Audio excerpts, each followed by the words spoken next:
Network Radio, Sirius XM 91, and on your schedule with the Sirius XM app.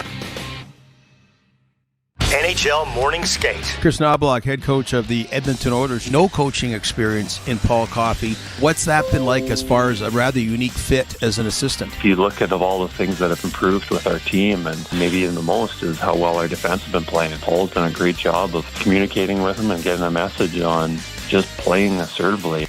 NHL Morning Skate with Scott Laughlin and Gord Stellick. Weekdays 7 a.m. Eastern On NHL Network Radio, Sirius XM 91 and the Sirius XM app. If you're a soccer fan, you know that this music means one thing. The Champions League is on Sirius XM FC. Hat-trick for Erling Haaland. Kane scores! The top teams from around Europe are battling for club soccer's holy grail. Real Madrid do what they do best. What a start for Inter! Hear all the top Champions League matches all tournament long on Sirius XM FC 157 and streaming on the Sirius XM app. Hi, this is Ray Hudson, and for all the biggest matches from club soccer's holy grail, the UEFA Champions League, tune in to Sirius XM FC 157. Leafs Game Night live from Scotiabank Arena. San Jose Sharks in town, and boy, do they not like the road. They're 3-16-1 on the road. Yikes. Well, I don't know if it's just road woes for this San Jose Sharks team right now. No, they're not much better at home. We saw that against the Leafs. Yeah, it's going to be a tough season for them. Yes. Macklin Celebrini on the other side in the 2024 draft. But, we talk about, having a hit on draft picks and getting your prospects right. Yeah. I mean, that's where the San Jose Sharks are at right now. Well, and since the Austin Matthews draft, you see the number of teams that were worst in the league that did not get the number one overall pick. So there's a lot of things to be happy about here. I know the playoff success leaves a bit of a scab, and we'll see what happens with that. But nonetheless, I mean, everything else has been done correctly. It just hasn't worked out.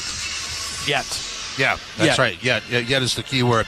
So, Martin Jones, three things that struck me on the road. Yep. Martin Jones solidified his position as the number one goaltender for now. We talked about Benoit on the blue line, solidified as the number two pair defenseman. And up front, Holmberg is a nice fit, a nice add defensively, too, isn't he? Yes and no. I still wonder why Nick Robertson's leash is so short with Sheldon Keefe right now. I mean, I have an idea why, right? Defensively, I think his errors are glaring, but I don't think he's the only forward on this team that makes defensive errors. Yeah. It just feels like, despite his shot, despite the ability that he can score, despite the ability that he has a nose for the net, and he can provide that bottom six offense, I just feel like every time he makes a defensive error, that leash is tightened. And it's a difficult place for a player to be in, because then you're questioning yourself every time you get back on the bench, and you're playing with that kind of nervous energy that doesn't allow players to get to their flow state, which we've talked about a lot. So Pontus Holmberg, he's a player that I think Sheldon Keefe can trust a little bit more in a bottom six role, but he's also not going to bring you that pop with the puck on his stick that Nick Robertson will. So that's kind of the balance that I think Keefe is trying to figure out right now. Well, let's get back to Martin Jones. I think a lot of people thought that he might not play all three of the road games in California, but he did and played them very well. And here's Coach Keefe on how Jones has handled the workload. Yeah, I think he's handling it great. Handled it great certainly on the road trip. There hasn't really been much of a workload in the last little bit. I think going into the game tonight, he's only played one game in the last 5 days. So from that aspect, I think he's feeling good and rested and obviously confident. So easy decision to keep him going. What's the outlook for Ilya plan moving forward for him? Just going to take it a day at a time. I think he's on the ice at Marley's practice right now with those guys, which is sort of a step for him, because he's been kind of just skating on his own and spending some time to himself. So that's the plan. No timeline. This is day 2 for him. He skated yesterday as well, so it's great to see him back out there for sure. But he's a ways away for sure.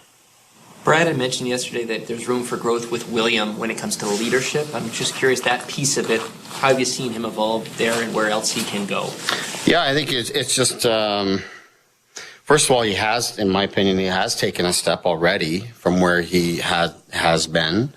He's more vocal on the bench. And probably the biggest thing for a lot of guys, that are so important to the team and play as much as they do, your leadership is on the ice. It's the habits, it's the work ethic, it's being the example. And I think that's really where he's taken the biggest step is oftentimes he's leading the way in all the things that we want to do. And he's, a lot of nights has put the team on his back and all of that. So whether it's him or Austin or Mitch or John, these guys that take on a lot on forward, Morgan on defense, and, those guys need to lead the way on the ice, and then everybody else kind of follows their lead and helps support the group all the way through with our depth. And William has really taken a big step in that area for sure from last season, through last season, and carried it forward here. Where do you assess Timothy Liljegren's game? Brad brought him up as somebody who's coming back from an injury, just sort of getting going. Yeah, I think he's gotten better and better throughout. It was important to us for both Timothy and for Gio, with Gio coming back, to get those guys together. They're obviously very comfortable with each other and have done well for us.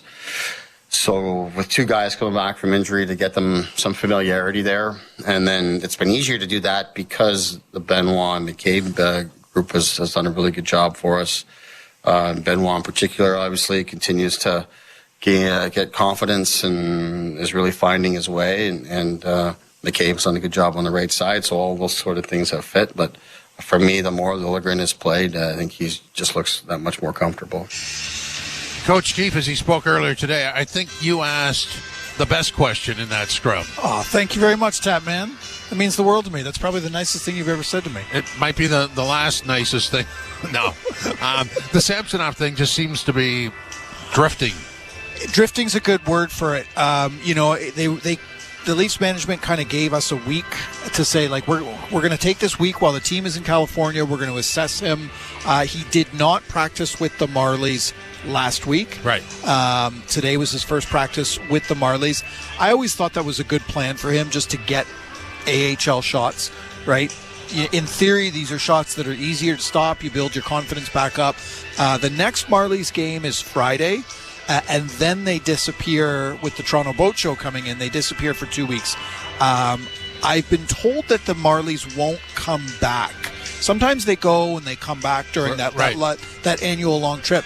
So I'm just kind of, playing things ahead here. If he doesn't start Friday, I wonder if he goes on the road with the team away from the prying eyes of the handsome Toronto media. And I saw what you did there. I saw that eye roll. You can pick up your eyes off the ground there, Tatman. But I wonder if that's when the plan really, really snaps into action. He goes on the road with the Marlies for a little bit. He starts to play again away from prying eyes. I wonder if that's how things are going to unfold here. It seems to me the missing piece is how he feels about it. And you could look into it and think that maybe, he took a week to understand that he needs to go to the Marlies. There had to be some sort of process there for him, right? Well, the Leafs, I keep saying this, right? And we're going to find out again this weekend if Dennis Hildeby is ever going to play an NHL game. Right. Right. They've got a back-to-back at home in Toronto, both games back-to-back. One of them against a divisional rival in Detroit. One of them against, a very good team, the Colorado Avalanche. You would think that Hildeby would play the second game against Detroit. If he doesn't, right, and we're casting ahead here, but if he doesn't and Keith goes back to Jones, what that suggests to me is they need Ilya Samsonov. They need him to be ready to play because they don't feel like Hildeby is ready to take on the number 2 job. So get him playing in the AHL. That's how you're going to know if he's ready to come back. I don't know if he plays Friday for the Marlies. It wouldn't surprise me if he goes on the road for a little bit, and then if they play 1 or 2 games, if he plays 1 or 2 games, they feel good about it, then they bring him back. Yeah, I mean, what you described there, Friday night with him playing for the Marlies in the back-to-backs in this building, Saturday against Colorado, Sunday against Detroit, that's a natural sort of break point in whatever they're doing. They have to at some point decide, like, okay, Is he mentally ready? You can figure that out off the ice. They have to figure out if he's ready to literally do his job and stop pucks. And the only way you can figure out if he's ready to do that is if he starts facing shooters regularly. We saw the way it's gone with Jack Campbell in the AHL. Has not gone well at all. It's on Ilya Samsonov here to just prove that he's, because the Leafs, I think, have done their part. They've consoled him. Yeah. They've worked him back up mentally. Yeah. Right. That's their end of the bargain. Right. I know. But at the end of the equation, no matter what you've done, it still is a game in this league on this ice, and he has to be ready. And you probably, and as I said, you probably get him ready in the softest way possible. Right. So that's on the road somewhere, perhaps in easier matchups. Right. I mean, it's tough, too, because the Marlies are in a 7-game losing streak right now, their longest of the season. They're in a bad way right now. So you don't want them kind of coming into that kind of pressure. But the Leafs, I just got to keep coming back to it. The Leafs need Samsonov. Joe Woll did skate today. He skated a little bit before practice, our morning skate, and he skated yesterday. But what was that? Was that just skating? Or that was literally just taking laps as you and I might in a leisurely Sunday AM. I hope we don't look the same. Well, Joe Wall's a pretty fit guy. I would like to be his... Well, I hope he skates better than us. Okay, for sure. Yeah. Listen, and I think that's a good step, but he's not going to be ready for weeks. No. So you can't keep relying on Martin Jones, even as well as he's played. Yeah. You continue to risk injury, and I think the Leafs know that.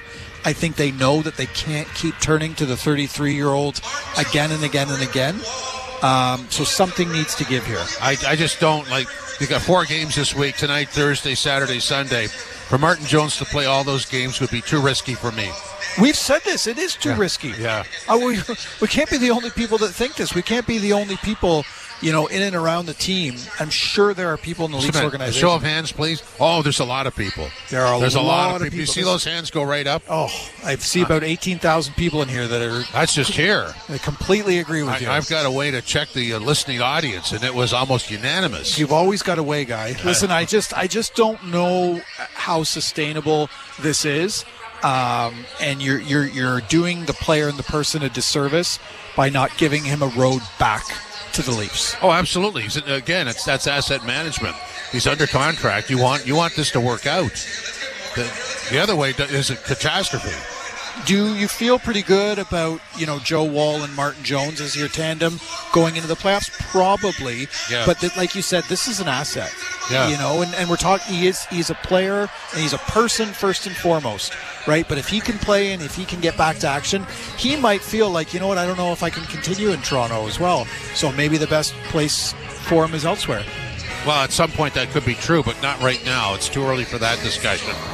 Coming up next, we'll set up the opening faceoff for you. San Jose in town against the Leafs. This is Leafs Game Night live from Scotiabank Arena on TSN 1050, the iHeartRadio app, and the Leafs Radio Network.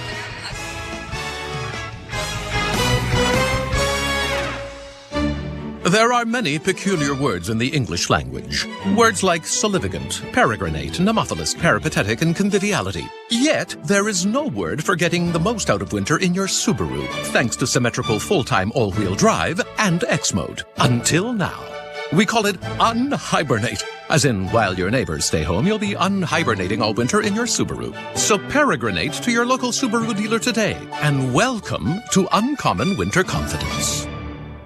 Let's get jerseys. Let's get jerseys. Right now, become a Tangerine client with a savings account, and you could get a free Raptors jersey. We want jerseys. Finally, a savings account worth cheering for. Jerseys. Jerseys.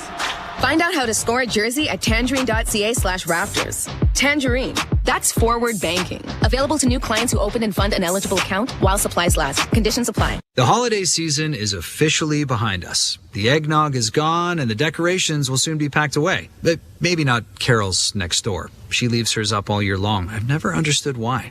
With Sunwing Vacations, say goodbye to January blues and hello to savings. Picture this: palm trees swaying, crystal clear waters, and not a fruitcake in sight. So long, awkward family moments. Paradise is calling. Book with your local travel agent or step onto treadmill. Start playlist. Skip song. Skip song. Skip song. Hear your jam, come on.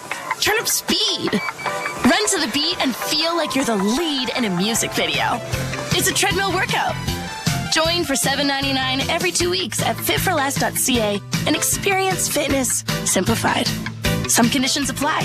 Fit for less. Everybody happy. Well, so much for the first game home after a West Coast swing. Leafs are hosting the San Jose Sharks tonight, and they met in San Jose Saturday night. California Dreamin', not recommended here, but it may work because the road trip was that good. Martin Jones is number one. Benoit finding a home in the blue line. So, will the Leafs' success against teams from California continue? Let's find out. Molson Canadian Leafs hockey starts now. It's time for Molson Canadian Leafs hockey on TSN 1050 and the Leafs Radio Network. The Leafs live here. Oh, yes, they do. Against San Jose tonight. Welcome to Molson Canadian Leafs hockey on TSN 1050 and the Leafs Radio Network, live from Scotiabank Arena. Jim Taddy, Josh Cloak from The Athletic reporting for duty. Joe Bowen and Jimmy Ralph standing by. The starting lineup is brought to you by Molson. Whether it's Canadian, Ultra, Export, or Excel, there's a Molson with your name on it. And here's what the Leafs will present tonight. Matthews between Marner and Nyes. Tavares between Nylander and Bertuzzi. The third line is Domi between Yarncroke and Robertson. The fourth line is Camp between McMahon and Holmberg. Gregor is out with an illness, so he will not play tonight. Riley, Brody, it is Benoit and McCabe, and Gio and Liljegren on the blue line, and Martin Jones starts in goal. So just the one change. Yeah, and honestly, more of the same is needed from the Leafs right now. Right, you could sense kind of a lightness around the team right now, and with good reason. Right, 3 for 3 in California. Yeah. And we had talked about this beforehand. Getting wins against teams in the lower third of this league, that's been kind of the Achilles heel for the Leafs. But to get those wins against Anaheim and San Jose, it's got to feel good. Given their recent history, more of the same is needed tonight. Well, when you look at the last two games, the win in Anaheim in overtime and the win against San Jose, they were relentless. They didn't get a lot of puck luck, certainly in the Anaheim game, but they never gave up. I mean, that was dogged pursuit, to say the least. And you literally just need more of that. I think the team feels a certain boost after the William Nylander extension, too. Probably because they've been getting a few free dinners the past few nights.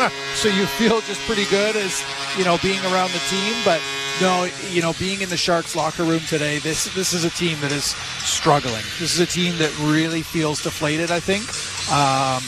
10 in a row. So, look, this is a big opportunity for the Leafs to just keep it rolling because, the games are going to keep coming as well, right? They've got kind of a difficult week here. They've got a busy week before they head out on the road once again next week. I'm fascinated because the team is playing so well. It's got its structure in place after being challenged by the coach to do that. And so the only lineup change tonight, as I said, Gregor out, Robertson in. I mean, this is a real opportunity for Nick Robertson. Oh, for sure. And this is where things get really sticky because, Sheldon Keefe has said he wants his team to be more defensively responsible. That's why it was easy for him to turn to Pontus Holmberg. Nick Robertson can do a lot of things.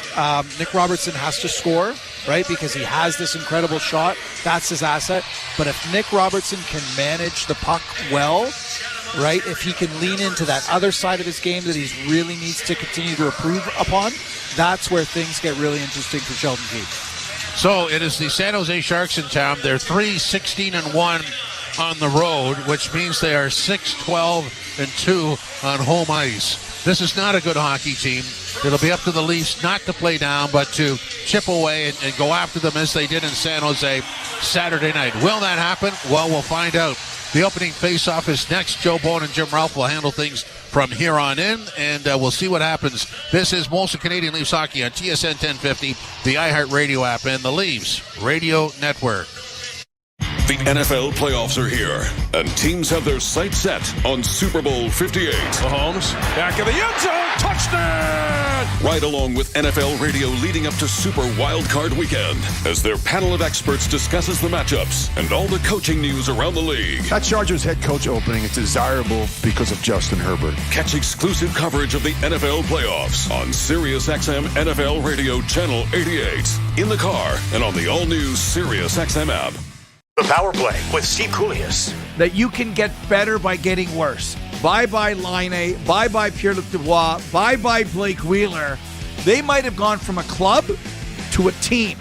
The Jets are better without those guys, maybe, than they've ever been in Atlanta or Winnipeg with Bufflin and Trouba and everybody else. The Power Play. Weekdays 3 p.m. Eastern on NHL Network Radio, SiriusXM 91 and the SiriusXM app. 24/7 hockey talk. His playmaking this season has been taken to another level. I know that this 11.25 that David Pasternak's making is going to look very cheap. It already does probably this season, but as this cap rises, he's going to be an underpaid player for the years to come. That's how good he is. SiriusXM NHL Network Radio, SiriusXM 91, and on your schedule with the SiriusXM app. On and off the ice. Brandon Hagel, he got paid $52 million from the Tampa Bay Lightning. 9 guys on this Lightning team who are currently playing under either 7 or 8 year contracts. I mean, you can't just keep handing these things out. As much as people applaud Tampa for doing these deals, I think we're a year and a half away from just shaking our heads over all of this stuff. SiriusXM NHL Network Radio, SiriusXM 91, and on your schedule with the SiriusXM app.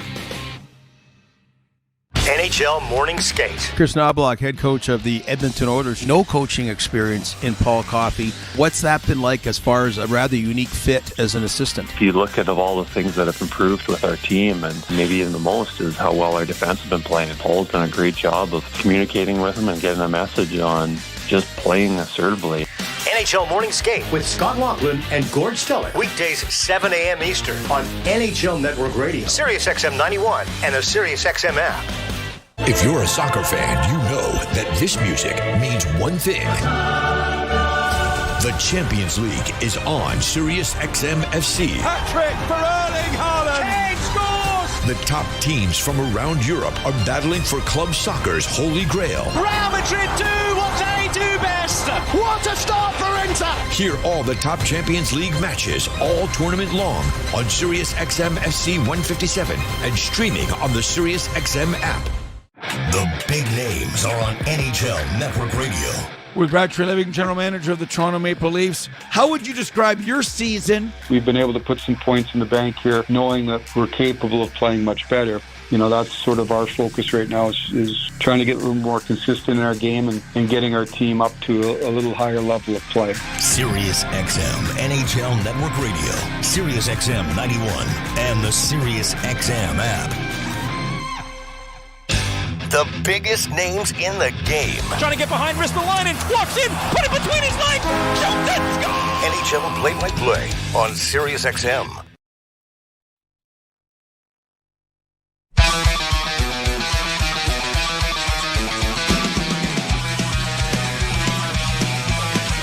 Deja vu all over again, except this time it is Scotiabank Arena for these same two teams. As for the first time since you had it 2009, was it? Back-to-back games being played with teams from the West? Keep talking and I'm going to find it. Okay, I think it was 2009. It was on a piece of paper you had. 2003, November 26th and 24th, the Leafs played in Vancouver. Yes. On a Saturday night. And then against the Canucks here at Scotiabank Arena on the Tuesday. So the exact same schedule then, but it's certainly a rarity. And right off the hop, an icing call will bring the faceoff back into the Toronto zone. Well, I'll tell you one thing. 7 seconds in, Willie Nylander hasn't done a whole lot. Not earning his money? Well, I'm just saying. Well, you know what? You've become extraordinarily critical. But that's glad that it got done. Oh, wait now. He's got it now. And a puck comes over on the left wing side, and Riley gets a shot at the net. and it is swallowed up by Kaapo Kaukonen, who is in goal for the San Jose Sharks. 5-11-1 is his record, 3.54 is goals against average. Third time he's played against the Leafs. He's 1-1-0 with a 2.52 goals against average. Martin Jones continues to carry the load for the Maple Leafs. He's in goal for Toronto and trying to win his fourth game here. Centering pass. Nylander had his stick lifted. He's able to get the puck back. Just kept in there by Tavares. Down into the corner it goes to Bertuzzi. Centering pass for Tavares was intercepted, and the Sharks are going to get it out into neutral ice. Brody regrouping as the Maple Leafs will change. Riley thinks about regrouping the puck again, but then decides to shoot it in as the change is almost done. And now Marner getting it freed up for Matthews. It gets it back to the blue line. Benoit with a shot that is blocked. The rebound shoveled in front of the net. It's still free. Nyes couldn't get a shot away. Matthews' pass was partially blocked, but is wrapped back in and deep by the Maple Leafs. Nyes in pursuit. And it is fed around the boards, and Nyes trying to get there, leaves it for McCabe, backhanding it into the corner. Marner taken to the boards. Matthews tries to free it up for him. Now it's back of the net. Centering pass doesn't work. Grabbed off by Fabian Zetterlund and sent out at center ice, and a race for the puck now as the Sharks will get it down into the Leaf end. Forced wide is Duclair and taken down nicely there by Benoit. Simon Benoit was robbed. Robbed, you hear me? Robbed in San Jose. Had an assist and they took it away from him. Now he's back to having nothing again. And played around back of the net. Yeah, they changed it to McCabe. Can you imagine that? Centering pass back to the point. Long shot in traffic by Liljegren was deflected wide. Domi has it again to Liljegren. Another shot. That goes wide, and the Leafs are buzzing around in the offensive zone again. Nick Robertson into the lineup tonight as Noah Gregor may have had a touch of the influenza that has been kind of sifting around in the Leaf dressing room. Shot by the Sharks down into the Toronto end. Leafs started strong in the game in San Jose, out shooting the Sharks 18-3. And they've started with a 3-0 advantage in that department here already. Liljegren works the puck up the boards. Camp gets it back on the wing. Played ahead for McMahon, and he gets it out into the center ice area. Robertson has to hustle back after it. And now, it was Holmberg who was back after it, playing it over on the wing and heading to the bench. Lead pass goes all the way down on goal, stopped there by Kaukonen and sent her out on the wing. Pass in the Sharks' end is tipped back, and they're going to have to go deeper to regroup. Off the stick of Emberson. He'll get it out at center and down into the Leaf end. Brody taken to the boards. Puck in his skates. Dugout. Shot from a sharp angle. Stopped there by Jones. First shot on goal for the Sharks after 4 from the Maple Leafs. Puck still in the Toronto zone. Matthews and Nyes able to come away with it. Played into the slot. Grabbed off by Hurdle and a shot. That went off a leg and went wide. Centering pass. Gobbled up by Jones. He'll hold on and bring a face-off in the Toronto zone. Well, the California road trip was perfect for the Leafs, and I think as important as anything, Joe, is the way they played defensively. Started right with the LA game, the first game of the trip. I think Leafs going out there on a losing streak, that was your big concern. Is this going to continue? Is this going to start the trip off on the wrong foot? But instead, they're perfect against the Kings and deserved a lot better, really, than a 2-1 overtime win against Anaheim. Shooting the Ducks badly, outplaying them. And I thought the San Jose game might have been one of the most boring games of the year. And I mean that as a compliment. Where they didn't they didn't allow San Jose to go coast to coast or give up a lot of opportunities and have the Sharks get excited about anything. Draw one by Toronto. Played out at center. Bounces towards the San Jose goal. Scooped away by the netminder. And now the Sharks are able to break it out at center ice. Here's Granlund in on the right wing. Over on the far side, and a shot goes off the stick of McCabe and goes up into the screen and out of play. Off the stick of Fabian Zetterlund. And a face-off will come in the Toronto zone as a result. We are 4 minutes and 6 seconds into period number 1. No score. Shots favoring Toronto 5-2. Well, Michael Granlund, only 5 goals on the season. He's got 22 points in his last 20 games, including all 5 of those goals, 17 assists to go with it as well. You start wondering when you look at deadline deals, Michael Granlund's name is going to be up there. Played down into the Shark zone. Holmberg gets it around back of the net for Camp. Camp has it come off his stick, but is able to retrieve it again, but is double teamed over on the far side. Leafs are able to backhand it in a little deeper. And now San Jose trying to make a pass up through center ice. Had it blocked there by Morgan Riley. The internet is a wonderful tool, and a lot of the Leaf Nation is firmly behind trying to get Morgan Riley to the All-Star game. And I couldn't agree with them more. Usually the team that hosts the game has at least 2 or 3 members of their team on it. And, boy, he is deserving of it, I think, and you have mentioned this many times, maybe his best season we're watching now as we get an offside at the San Jose blue line. And then the other side of it is, when you think of the length of the season and everything else and how much he plays, and I'm not speaking on his behalf, maybe a week off for Morgan Riley would be pretty good too. So, more on a selfish side. You certainly love to see the recognition. The place will go absolutely crazy if he is going to be included in the festivities. Looks like Willie Nylander might be on his way to be voted in. And Austin Matthews, of course, is a for sure thing. You don't think Willie bought the votes, do you? I wouldn't be surprised if Willie wouldn't mind being on a beach somewhere for a week either.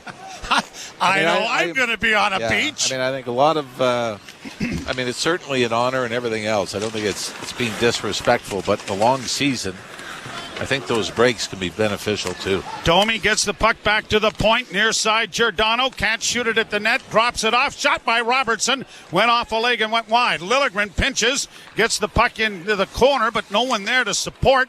Now the Leafs arrive on the scene, but it's played around back of the goal. And it'll be Jan Ruta getting it out into the center ice area for the Sharks. And then across the line comes Zadina. He'll get it into the corner. Broken up. It bounces out in front of the goal. Cleared to the far point. Kept in there by Ferrero. Mario Ferrero, the Toronto native.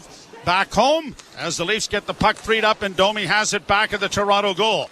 In for Liljegren. Bank pass to center. Chipped off a stick down the ice. And an icing call coming despite Mitch Marner trying to influence the linesman that it went off a San Jose player, but to no avail. Mark Shuchuk and Ben O'Quinn are the linesmen tonight. Kevin Pollock and Jordan Samuels Thompson. I don't believe we've ever had Mr. Samuels Thompson officiate a game for the Maple Leafs. And he is getting his first taste of the Scotiabank Arena. Draw one by the Sharks as it played off onto the left wing side. Long shot taken on the chest by Jones. Recovered by the Leafs. Backhanded high. It's going to go for icing. And is going to come all the way back down into the Toronto zone as a result. This game is really starting like the game in San Jose did. At least for able to score in the first period, but then didn't go up 2-0 until the final minute of the second. What are you giggling about? Well, you know how Mitch Marner can handle the puck with his stick. So he's picked it up for the linesman. He's kind of juggling it on the stick, and then when he goes to give it to him, he kind of gives it an extra tap and hit him right in the nose. Yeah. Oh, sorry about that. My bad. Why don't you just pick it up and hand it to me next time? Yeah, guess who's winning the next 12 faceoffs? Yeah, that's right. How the Leafs get it in over the line with Nyes dropping it back. Benoit couldn't get a shot. Marner gets the pass, sends it around back of the net for Matthews. Double teamed, but now Nyes gets it in front. Backhand try by Marner, and he kind of slipped when he was trying to get the shot away and almost delivered it on one knee, but it was stopped by Kaukonen.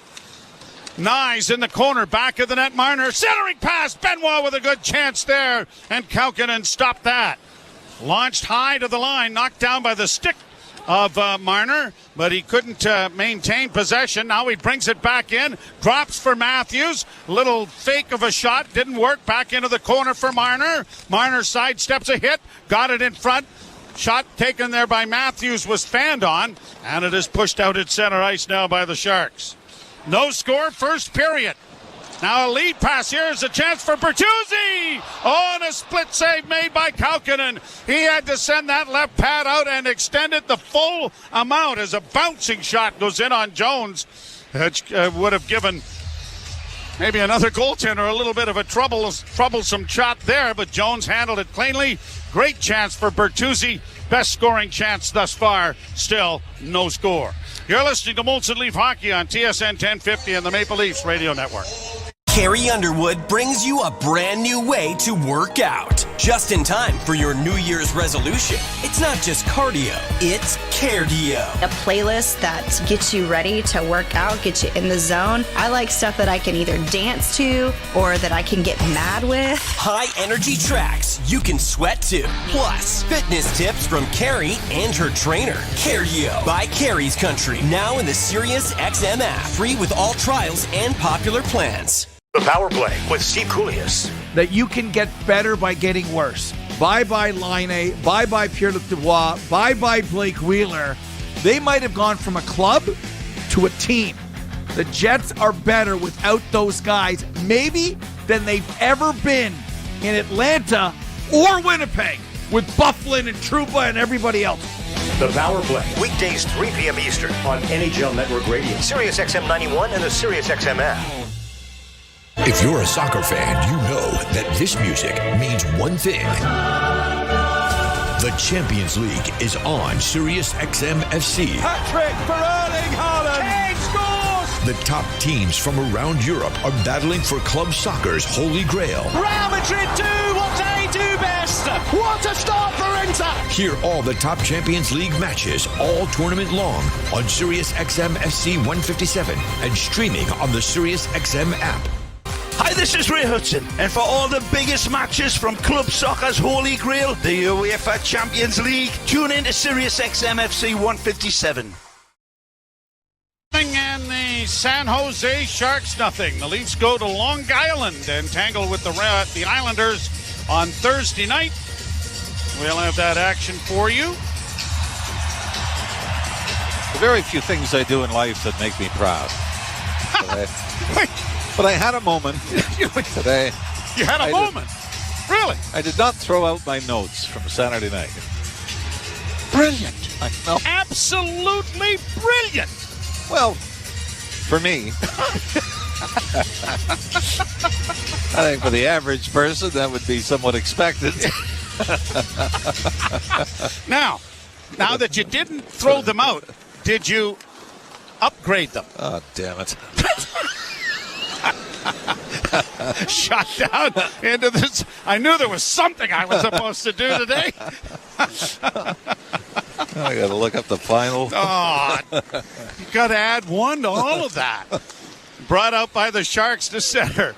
Played to the line. Nylander knocked his man down. Then he got knocked down. Played into the corner. San Jose centering pass. Blocked another centering pass. And a shot is fired over top of the net. It caroms all the way to center ice. I tell her Bertuzzi may have got a piece of that deflected wide.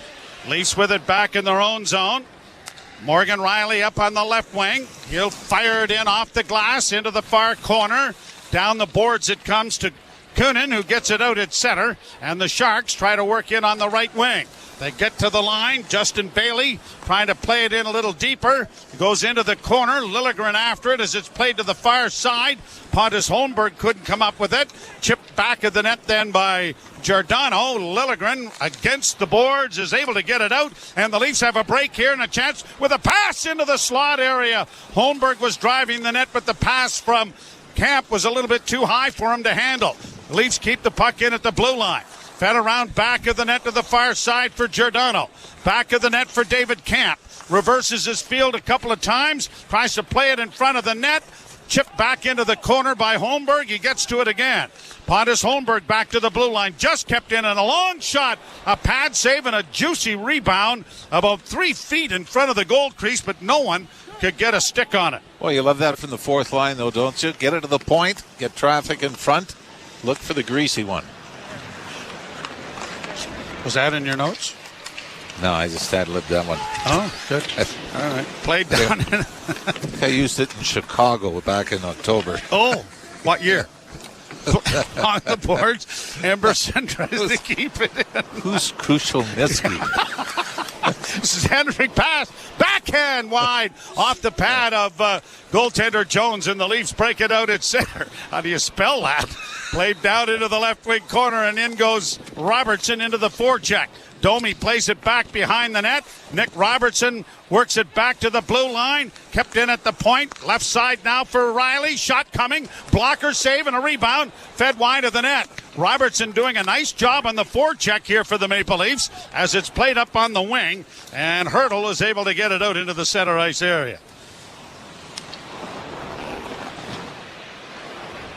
Really thought that when Mike Krushelnitsky played for the Leafs that they had to use a different font on the jersey. A little smaller, yeah. Yeah. Get it all in. William Eklund for the Sharks. To Burrows. Kyle Burrows with a long shot that went wide of the net. Comes back to the blue line.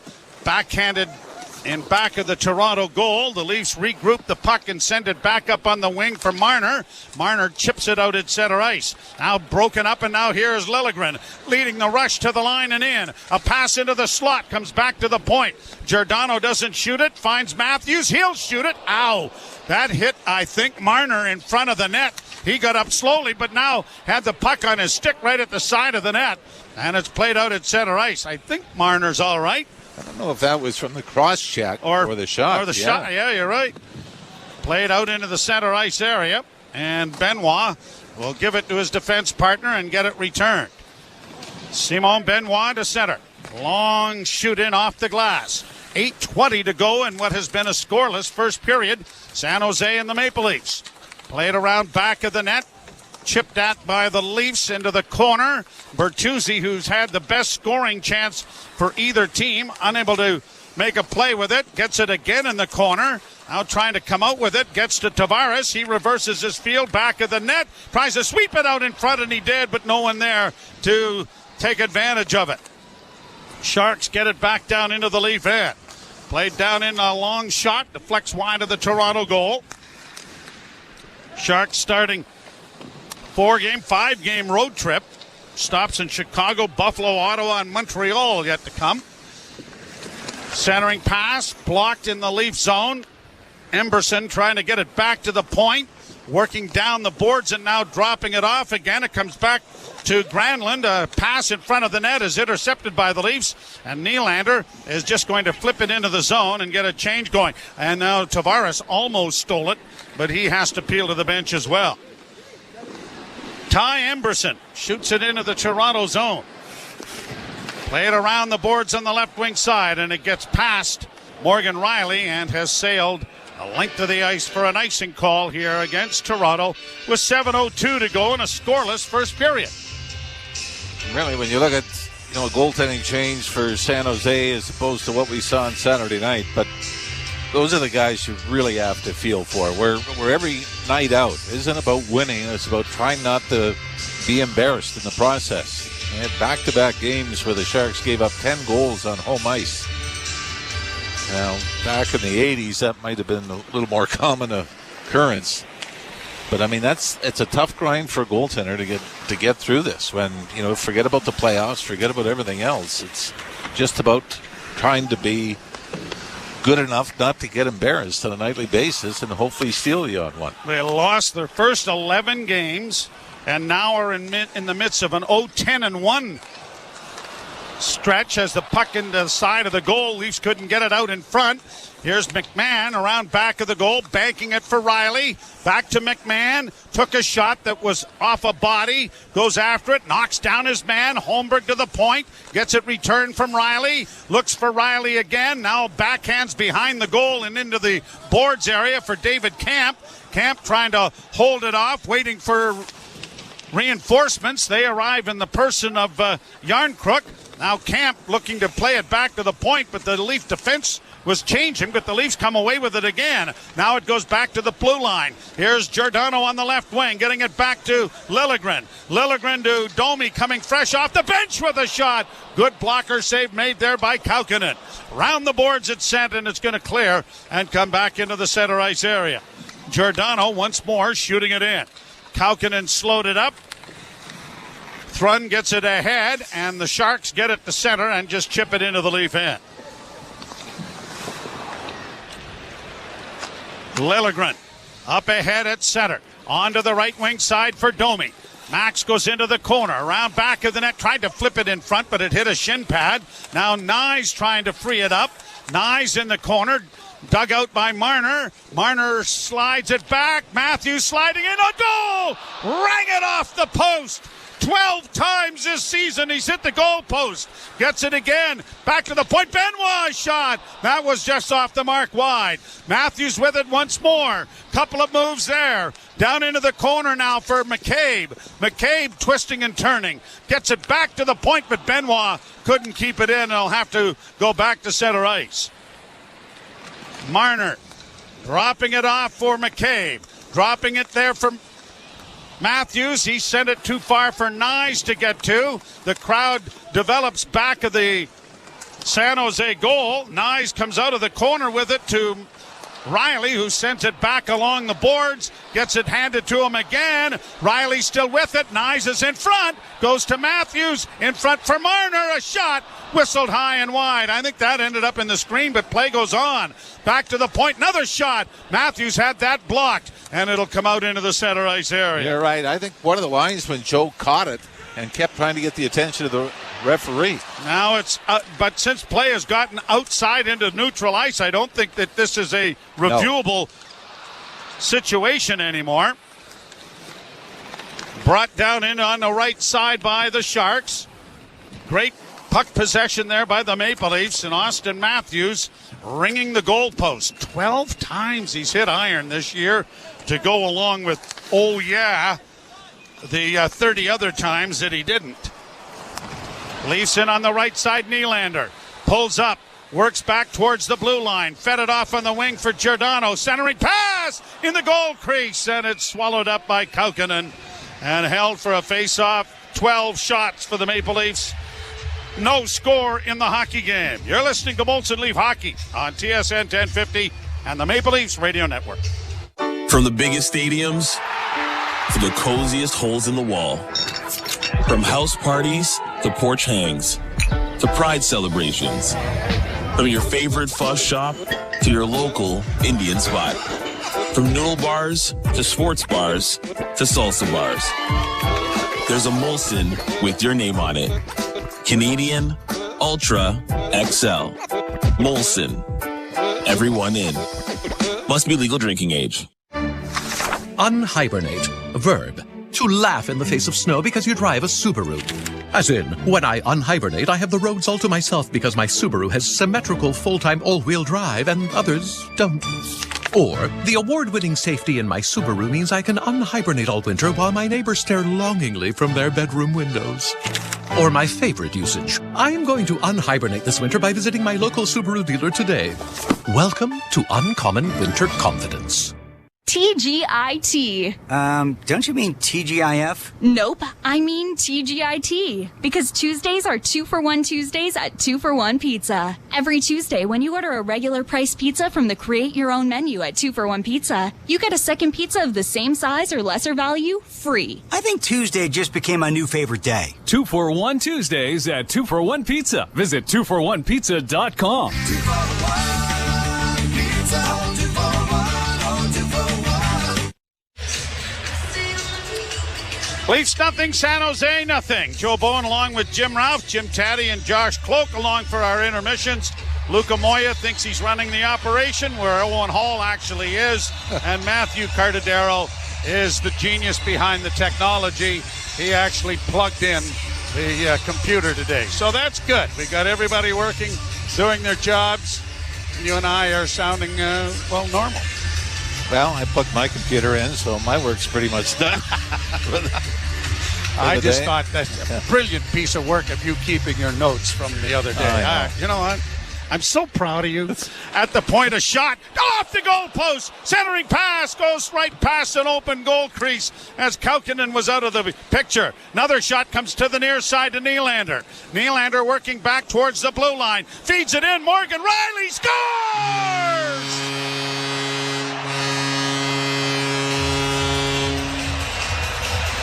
$11 million gets it to Riley, who makes it 1-0 Toronto.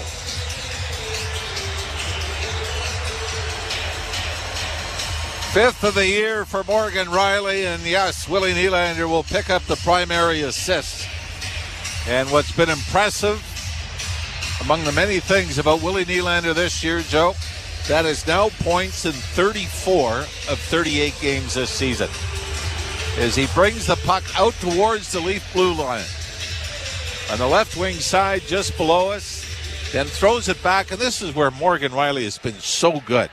He takes off from the blue line. It's really his position where Nylander was, as the Sharks ice it right off the face-off here. And Morgan Riley says there's space. He takes off, and Willie Nylander finds him. He has two guys pursuing him. Morgan Riley just took off. And let's not forget Tyler Bertuzzi, Joe, in front of the net with Ferraro with him, takes a defenseman with him. Tyler Bertuzzi provides the screen.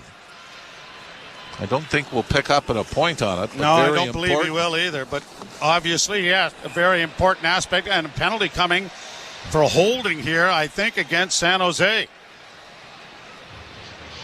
So the Leafs are going to go to the power play, I believe. And is it Barabanov, I believe, is going to the penalty box? So the Leafs are going to the first power play opportunity of the game. They're 1 for 2 in San Jose. And yeah, it was on Timothy Liljegren back into the Leaf zone. Barabanov didn't even really disguise this either. Power play brought to you by our Ontario Subaru dealers. Get more value out of every kilometer in a Subaru, starting with award-winning safety at your local Subaru dealer. But late here in the first period, Leafs had the 1-0 lead going to the dressing room in San Jose. Leafs were 1 for 2 in the game in San Jose as Riley works the puck back to the blue line to Nylander. Nylander to the far side, a centering pass and a quick shot. Scores! Matthews from almost along the goal line. A give and go, and Austin Matthews has his 9th power play goal and his 31st goal of the season, and the Leafs own a 2-0 lead. To the trip to California and the Carolina game before that, Austin Matthews had only 1 goal in his last 4. I think especially in LA, he had the opportunities to score way more than that. Anaheim, he was brilliant as well. And here, Willie Nylander to Matthews, little bump back to Marner in the right wing circle. And then Austin Matthews is sifting further away from the net towards the bottom of the circle. And he just rips this one-timer. Short side over the left shoulder. Jimmy, he wasn't more than 3 feet from the goal line. Hey? Morgan Riley have the first one. Matthews makes it 2-0. Here's Matthews in over the line, sliding it in around back of the net. Marner trying to dig it free, and Burrows is able to start out. Nylander and Brody assist on the first goal. Nylander and Marner on the second. Here's a chance for Matthews again. Curling into the corner. Makes another little move. Then let the shot go. And that deflected just wide. Down the boards, it's around back of the net. And the Leafs are buzzing around again. Eklund gets it out at center. Played in over the line and down into the corner. Wrapped around the boards to the near side. Grabbed off there by Addison. Played back of the net. Leafs unable to come up with it. Played back to the point. Addison keeping it in. Goes D to D. Long shot in traffic. Deflects wide of the Toronto goal. Camp stumbled and fell, but was able to get the puck back of the net. Brody getting it up on the wing. Challenge there was Pontus Holmberg, who couldn't get the puck out. Now plays it back of the net for Riley, but just a little bit out of his reach. But he's able to free it up again. And now Holmberg back of the net into the corner, and Brody has a chance to get it out, and the Leafs do. Minute 12 to go in the period. 2-0 Toronto.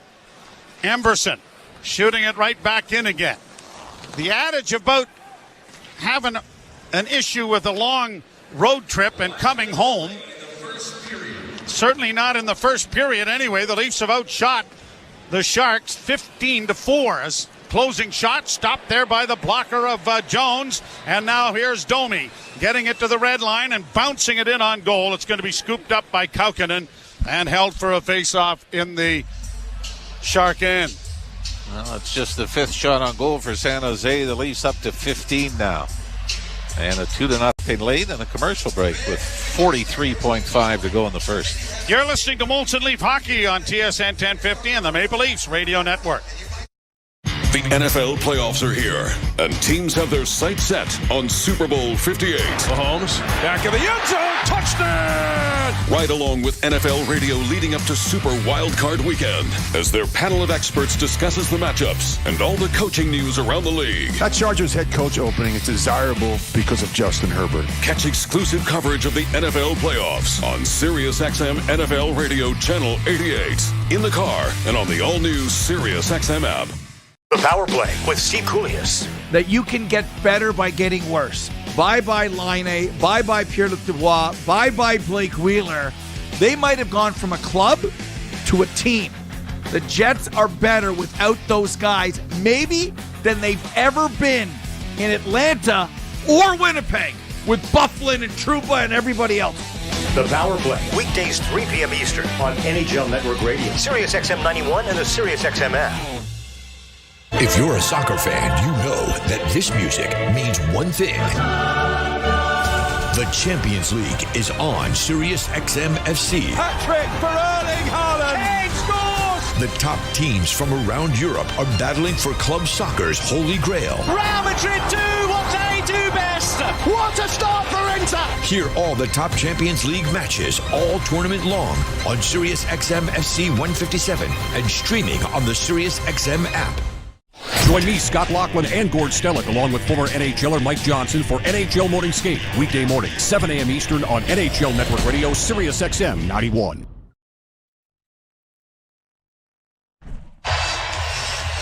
One of the things the Nylander signing, I think, that really has to be front and center of all of this, Jimmy, and it wasn't so long ago that a situation like Cutter Gauthier today, who didn't want to play for the Philadelphia Flyers after being the 5th pick overall, going to Anaheim in a trade. But players want to come here. And that was not always the case as Liljegren steps in with a shot. That was stopped. Rebound in around the boards. It comes back to the blue line. McCabe to the far side. Liljegren keeping it in. 26 seconds left as it's pushed out at center. And in that instance, this market is always viewed to be really tough to play in. It's a lot of focus on it and everything else. And it would have been just as easy for him to say, you know what, I can probably get this amount of money elsewhere. Or more. Or more. And I'm not going to go through it. But Matthews wants to stay. Riley wants to stay. Tavares wanted to come here as we get the horn to end the period. I think it speaks volumes of what's trying to be developed here, the culture here, what they are obviously treated like. Yeah, but the other side of it is, you know, we look at what San Jose is going through now. You and I don't have to be remembered of a 10-year period, or really 13 of the 14 years, where this was the norm. It was, nobody wants to go to a franchise that's struggling or a team that's struggling. And that they got fortunate in the draft. You win the lottery with Matthews. You've got a young core that you start to build with.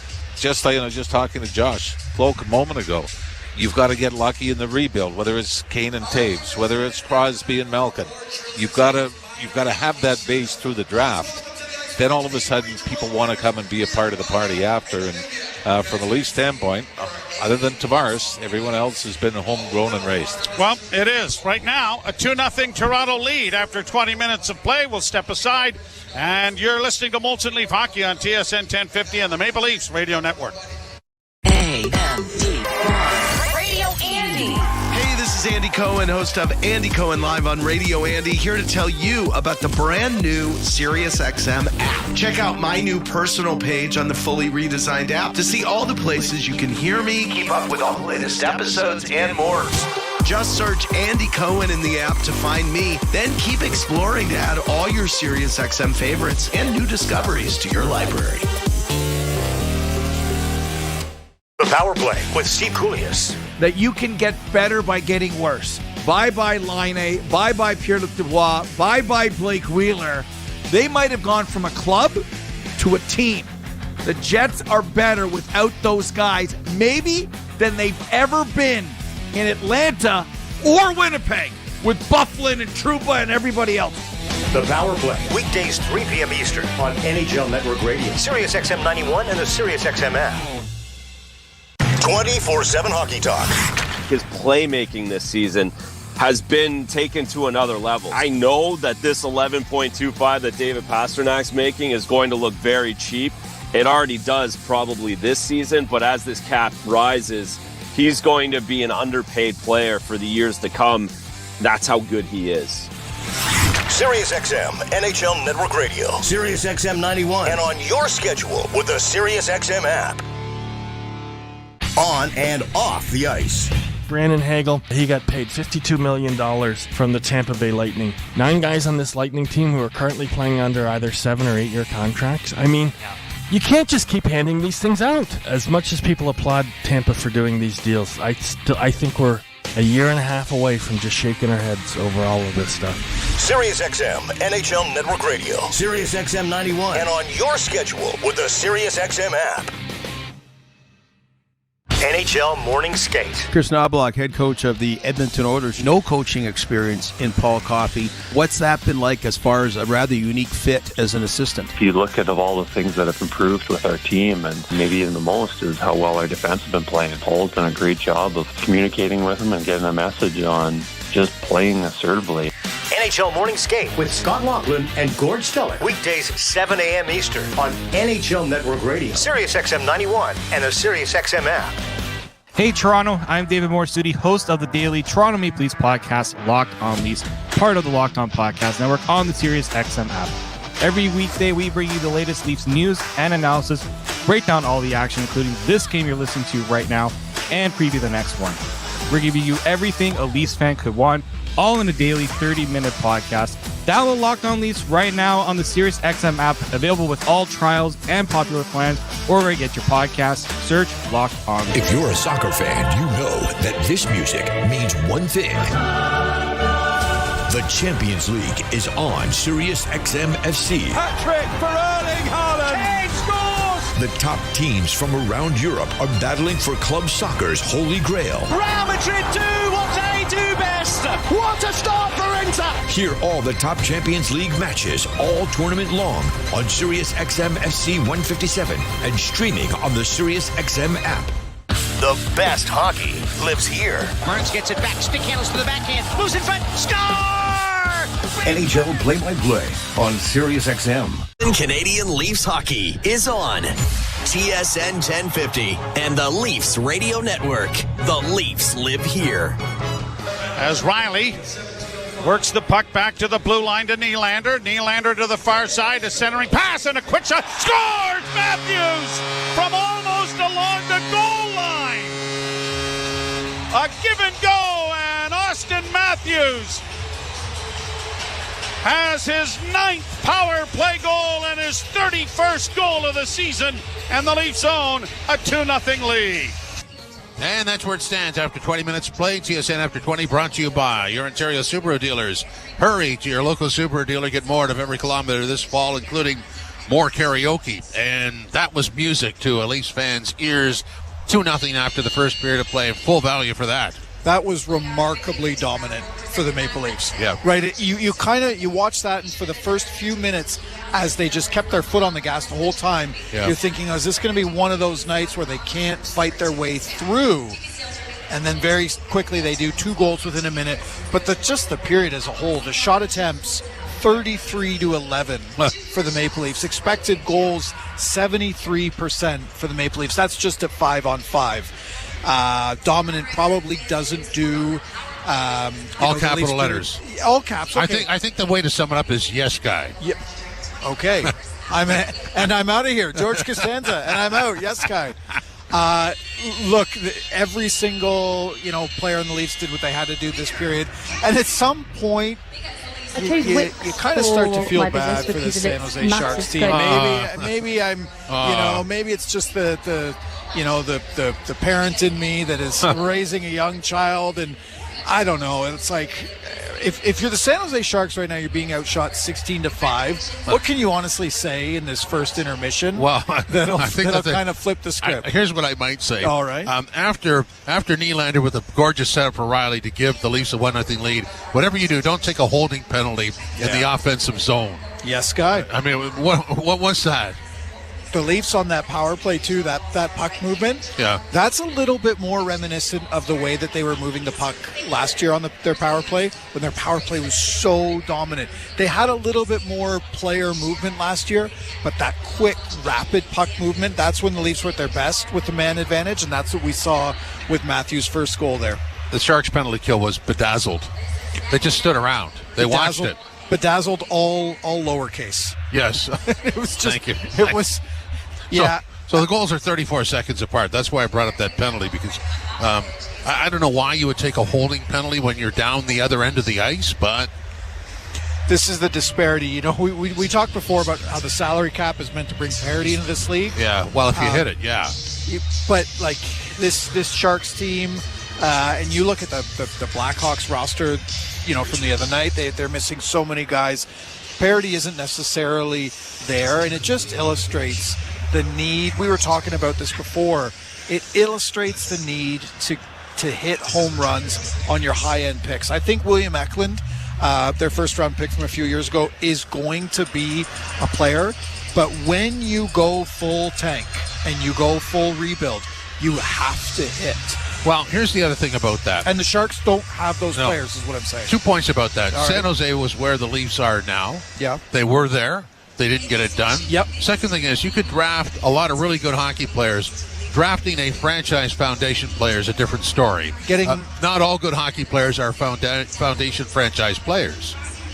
Yeah, I think they had the opportunity to put themselves in a position. And who knows, if the season continues the way it is, Macklin Celebrini might be that franchise player. Could be.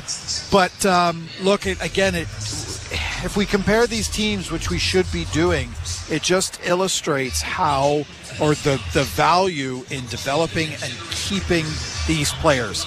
Because look, the Leafs were really smart early on. They didn't bring Mitch Marner up in his first year of eligibility.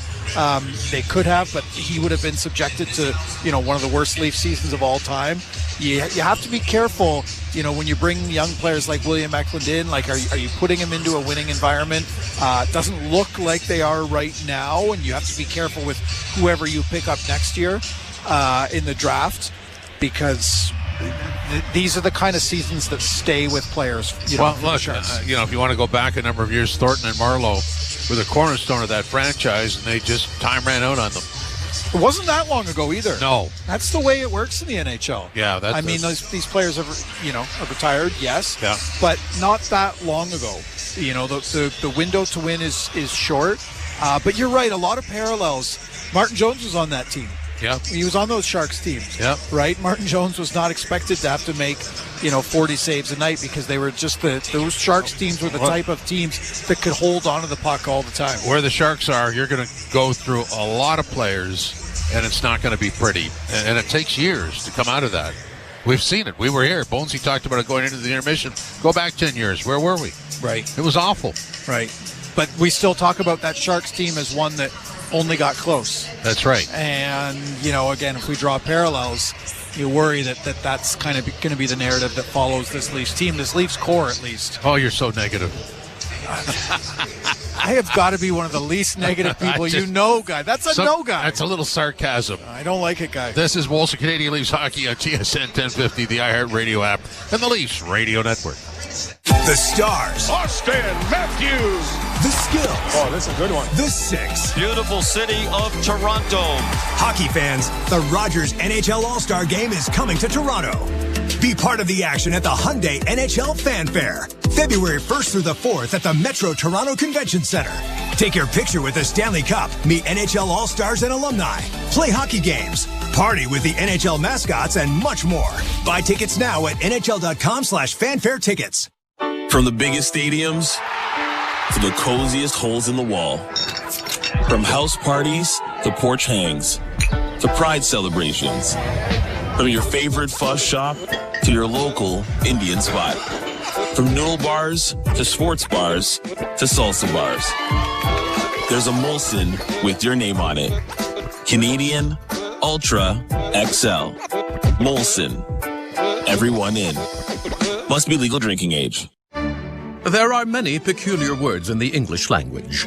Words like salivigant, peregrinate, nemophilus, peripatetic, and conviviality. Yet, there is no word for getting the most out of winter in your Subaru, thanks to symmetrical full-time all-wheel drive and X-Mode. Until now. We call it unhibernate. As in, while your neighbors stay home, you'll be unhibernating all winter in your Subaru. So peregrinate to your local Subaru dealer today, and welcome to Uncommon Winter Confidence. Hi, Anthony Longo here. At Longo's, we're proud of what we offer our guests. That's why we sign every product we make with our family name. When you shop for staples like peanut butter and our all-new orange juice, you can save over 30% compared to other national brands. It's easy to save money without compromising quality when you switch to Longo's. I'm just glad we switched to printed labels. My wrist was getting very sore. For quality that meets your family standards, trust ours. Longo's. When you vacation with Norwegian Cruise Line, every day is a new day. Get a taste for Barcelona, then savor incredible dining back on board one day. Connect to ancient history in Athens, and then disconnect in our spa another day. Wherever the sea breeze takes you, come aboard and experience a different tomorrow with Norwegian. Visit ncl.com, call your travel advisor, or 1-888-NCL-CRUISE. Norwegian Cruise Line. Ships registry the Bahamas and USA. The rest of my life gonna start today. TGIT. Don't you mean TGIF? Nope, I mean TGIT. Because Tuesdays are 2-for-1 Tuesdays at 2-for-1 Pizza. Every Tuesday, when you order a regular price pizza from the Create Your Own menu at 2-for-1 Pizza, you get a second pizza of the same size or lesser value free. I think Tuesday just became my new favorite day. 2-for-1 Tuesdays at 2-for-1 Pizza. Visit 2for1pizza.com. 2-for-1 Pizza. The Out-of-Town Scoreboard brought to you by Maple Toyota. Build your next dream Toyota at Maple Toyota. And check out Maple Toyota's pre-owned inventory arriving daily. Guy, it's time to Toyota. Visit mapletoyota.com. Here's what we have in the first period. Canucks and Islanders are scoreless into the first. Seattle 2-1 over the Buffalo Sabres after 20 minutes of play. Kings and Lightning are scoreless and getting set to play the Ducks in Nashville. Panthers in St. Louis against the Blues, Jackets in Winnipeg against the Jets, Oilers in Chicago, Boston in Arizona, and the Senators in Calgary against the Flames. In our game, 2-0 for the Leafs over the San Jose Sharks. Riley set up by Nylander, and Austin Matthews with the play originated by Nylander have staked the Leafs to the 2-0 lead. This is Molson Canadian Leafs Hockey on TSN 1050, the iHeartRadio app, and the Leafs Radio Network. Let's go, football fans. This week on Let's Go with Tom Brady and Larry Fitzgerald and me, Jim Gray. Special guest, Lamar Jackson. Did you have that chip on your shoulder still? I definitely do still have that chip on my shoulder. I don't think I have accomplished what I wanted to yet, so that's why that chip is still on my shoulder. I want that Super Bowl. You know, I've been chasing that for a long time. Listen now to the extended version of Let's Go, exclusively on the SiriusXM app, included with all our trials and popular plans. Let's go, baby. Let's go. The Power Play with Steve Coulias. That you can get better by getting worse. Bye-bye Laine. Bye-bye Pierre-Luc Dubois. Bye-bye Blake Wheeler. They might have gone from a club to a team. The Jets are better without those guys, maybe, than they've ever been in Atlanta or Winnipeg with Bufflin and Trouba and everybody else.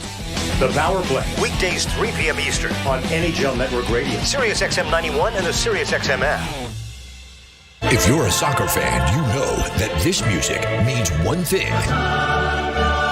The Champions League is on Sirius XM FC. Hat-trick for Erling Haaland. Kane scores. The top teams from around Europe are battling for club soccer's holy grail. Real Madrid do what they do best. What a start for Inter. Hear all the top Champions League matches all tournament long on Sirius XM FC 157 and streaming on the Sirius XM app.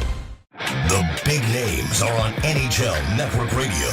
With Brad Treliving, general manager of the Toronto Maple Leafs. How would you describe your season? We've been able to put some points in the bank here, knowing that we're capable of playing much better. You know, that's sort of our focus right now is trying to get a little more consistent in our game and getting our team up to a little higher level of play. Sirius XM NHL Network Radio, Sirius XM 91, and the Sirius XM app.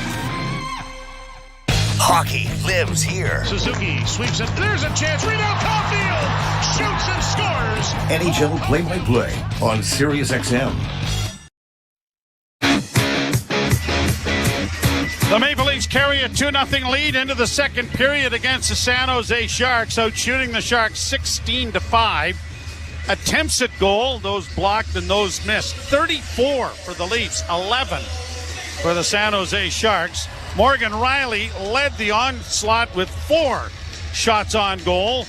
Austin Matthews had 5 attempts on goal. 2 of them did make the net. And, of course, Rielly and Matthews scoring the goals that have the Maple Leafs out in front 2-0.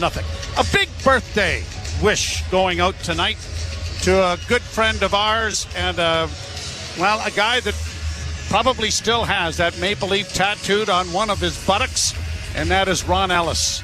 Yeah, long-time Leaf. And maybe one of the most underrated players in Leaf history. Absolutely. Ronnie had how many 20-goal seasons? Oh. Ridiculous the amount. Worked for the Hockey Hall of Fame for a long time as well. And 79 years young today. And one of the all-time nice men. Oh, boy. Yeah, absolutely. You know, with all that Ronnie has accomplished in his career as a player, he's just as decent and kind a human being. And what an integral part he played along with his line mate, Paul Henderson, in the 72 Canada-Russia series. Something that I will never forget. And Harry Sinden just said, Ronnie, make sure Harlamov doesn't hurt us anymore. And Ron Ellis just, his two-way, Bobby Clark had a little bit to do with that. He slowed him down for Ronnie a little bit. Yes. Bobby Clark says, Ronnie, this is how you do it. That's right. Let me just help you here just a little bit. But anyway, yes.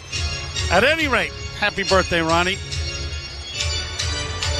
So the Leafs to the left and the Sharks to the right as the puck is dropped and now played up and tipped down into the Toronto zone. Hurdle goes into the corner after it. It goes around back of the net. Tavares got it along the boards. Nylander comes off the wings, circles, now played it ahead out at center. It went off Bertuzzi's stick and down into San Jose territory, but no one could handle it. And then an errant pass has gone by the Sharks the length of the ice, and an icing call coming here against San Jose. We had a nice conversation with Drew Romenda, who does the TV color for the San Jose Sharks, and he was one of the original coaches of the franchise. And you forget, they didn't come into the league like the Vegas Knights. No. But he was talking about having some tough starts for San Jose. They lost how many in a row? 17 in a row. Yeah. Lost 71 games, I think, or 72 games in the season. It wasn't long until they were playing the Leafs in the. Yeah, that was the coming out party, wasn't it? That year. Brought in on the right wing side. Here's Nyes with a shot. That was steered wide of the goal. Played back to the blue line. It goes to Liljegren. Liljegren to the far side. Pass deflected and scores! Marner was sifting along in front of the net. And it goes off his stick and in. And the Maple Leafs have a 3-0 lead. You know what I like the most about this goal, Joe? No over-the-top celebration from Mitch Marner. As the Leafs go up 3-0 against San Jose. And this is just a clever little deflection. He just chops at it. Shot comes from near the boards right in front of the Leaf bench. And Marner's sort of drifting backwards away from the goal. And he just chops at it as it gets to him. Changes directions. It sneaks through. Kakkonen. And the Leafs have built a 3-0 lead. But I love the fact there's no fist pump and trying to embarrass a team that has gone through a lot of adversity and embarrassment this season. 16th of the year for Marner. Point shot by Brody was stopped, and the rebound to the near wing, and now brought out at center by Thrun and played down into the Toronto zone. Brody flipping it around the boards. It'll come to the line, but not out. Long shot went wide of the Leaf goal. Burrows tries to send it to the front of the net. That was blocked. It comes back to the point once more. Sharks get it off on the right wing side, and then a shot goes off a leg and wide. And it is Riley playing it out and down the ice off a skate, so there's no icing. McCabe is going to get the assist. I believe it was his shot. And in fact, it is. Sharp angle shot handled there by Jones. Puck along the boards. Liljegren getting the additional assist on the goal. And now played off the boards then for McMahon. Here's a chance for Holmberg. He drives and scores! Pontus Holmberg scores one-handed. Chipped it over with one hand on the stick and beats the catching hand, and it's 4-0 Toronto. In the scheme of things, may not be the biggest goal of Pontus Holmberg's career, but his first this season. As he beats Kyle Burrows to the outside, busting down the right wing side. But you like to see this, a power move by Holmberg. Still has one hand on his stick when he nudges it about a foot off the ice. The goaltender, Kakkonen, was guessing more of a move, I think, forehand or backhand to forehand to try to go around him. Left the post early, and Holmberg just chips it in short side, and I think we got a goalie change coming up here. Yeah, we do. It appears that Mackenzie Blackwood will come into the game, and Kaapo Kaukonen is headed for the bench. And I'm afraid that this has happened on a, if not regular basis, far too often for this team this year. But that is the situation that has befell them. And I mean, you know, obviously the Leafs have had the better scoring chances and better control. They're out shooting San Jose 20-6. But that's how many would you say you probably want to save on? You know, the Mitch Marner one, I know it's a deflection, but it squeaks through him. Yeah. Now this one, yeah, one-hander. you need those. Morgan Riley, I know there was traffic in front. But we talk about the teams that are the surprises this year, Winnipeg and Vancouver. Two of them. They're getting the goaltending, look right? At their goaltending. Yep. Time of the goal, 2:06. Holmberg from McMahon and Camp get the assists on the goal, so the fourth line chips in, and that's always a celebration. Now here's a loose puck in front of the net as Robertson tried to get a whack at it, but it's cleared out into the center ice area. Leafs back of the net, fed around the boards, out of the reach of Robertson, and an icing call will come against Toronto. And there might have been a little more celebration with the Holmberg goal, and rightly so. It's your fourth line, and you're getting your first of the year. That's more than pure emotion. Yep. As opposed to, you know, Mitch Marner's done it enough in his career. Yep. The more important moments, and that's why you like the fact that Marner's celebration was very subdued. Played to the far side and chipped back and launched high into the Shark end and forces Thrun back into his own zone. He'll get it up on the wing, and Thomas Hertl drops it off for Anthony Duclair, closing in with a shot that was stopped, swallowed up. No, it goes free back of the net, and then reaching back there to secure it is goaltender Martin Jones. And a face-off will come in the Toronto end. Jones actually ended up losing his stick in this. I don't know whether it was Thomas Hertl that might have whacked it away. Nope, got stuck under Simon Benoit's leg, so Jones had to let go to reach back and cover up on it. By the way, Martin Jones, I mean, when you look at his numbers coming into this game, Joe, the 2.08 goals against average, 932 save percentage, it's been up and down like the stock market since he came in 10 minutes to go in a game in Ottawa when Joseph Wall first got hurt. Well, right now, I wish I had bought the stock because it's going up.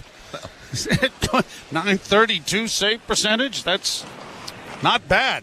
You should have looked at futures, beating the schedule on the San Jose Sharks back-to-back nights. Might have been your first clue. Yeah, I didn't keep my notes. Like some brilliant color man. Here's Bertuzzi trying to drive the net. Goes around back of the goal. Works to the far boards. Circles back again. Tried to play it in front of the net, and it was picked off. And now here are the Sharks getting it out at center. Sending it down in over the line, and Riley chops it right back out again. Leafs trying to get a change going as it is shot by Michael Granlund into the Toronto end. Riley is knocked down on the play. Bertuzzi comes away with the loose puck, gets it ahead, and now Brody looking to give it back. Bertuzzi to the line, just lays it into the Shark end and heads to the bench to complete the change.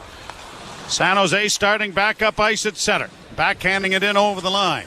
Coming up on 5 minutes played into the second period, and the Leafs have added 2 more and lead 4-0. Played in over the line.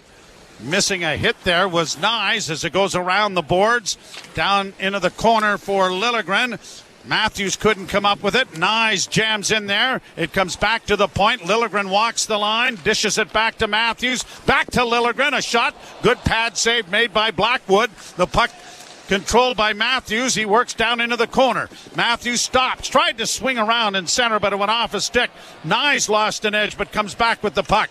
Can't get it back to the blue line, and it is cleared by San Jose down into the Leaf end. Play it around the boards out at center for David Camp, who's able to tip it down into the zone. Blackwood out of the net to play it back along the boards. Camp is there to pressure it down into the corner. Round back of the net. Holmberg couldn't come up with it. And the Sharks will get it to the line and out. Played in on the right side for Duclair. Tried to make a nice little move there. Did, but then ran into a problem. And that problem was a hook. And a penalty is coming here to Toronto. Simon Benoit tried to let go whether it's a hook or a hold. Minor penalty number 2. 2 minutes hooking. Hook is the official call. As Benoit backing up. I mean, you've got to respect Anthony Duclair's speed and power trying to drive to the middle of the ice. And when I talk about, Joe, about not embarrassing the opposition, I'm not saying you stop trying. And you sit back and say, I mean, if you got your fourth line out on the power play, you're not going to tell them, guys, just take it easy. You know, you're still going to expect the most from them, but it's more the trying to embarrass somebody with celebrations and shove it down their throat. Now a shot from the point, deflects and goes up into the screen out of play. Penalty kill brought to you by CMC Markets. Take your trading to the next level with $0 commission on stocks. First time we've seen the San Jose power play. That's right, they didn't have one. Periods. First time this season the Leafs did not have to kill a penalty.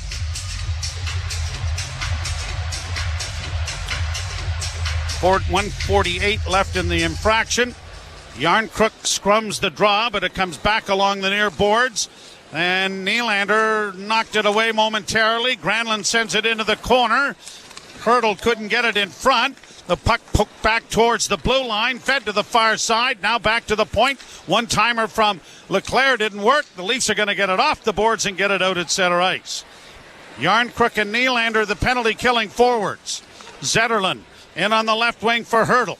Down in along the boards. Brody is able to free it up and quickly sent down the ice by Nylander. And he will slide to the bench to get a change of penalty-killing forwards done. Minute 7 to go in the power play for San Jose. An errant pass steered out at center ice as Brody tried to send Nyes away. Now the Sharks bring it back in as they get it back to the blue line. Fed down into the corner. Hurdle trying to work it back to the point. Comes over on the near side for Ferrero. Back to his defense partner. Now in front of the net. Thurin couldn't get a shot away. Hurdle with it again. Back to the point on the far side. Long shot blockered away nicely there by Martin Jones.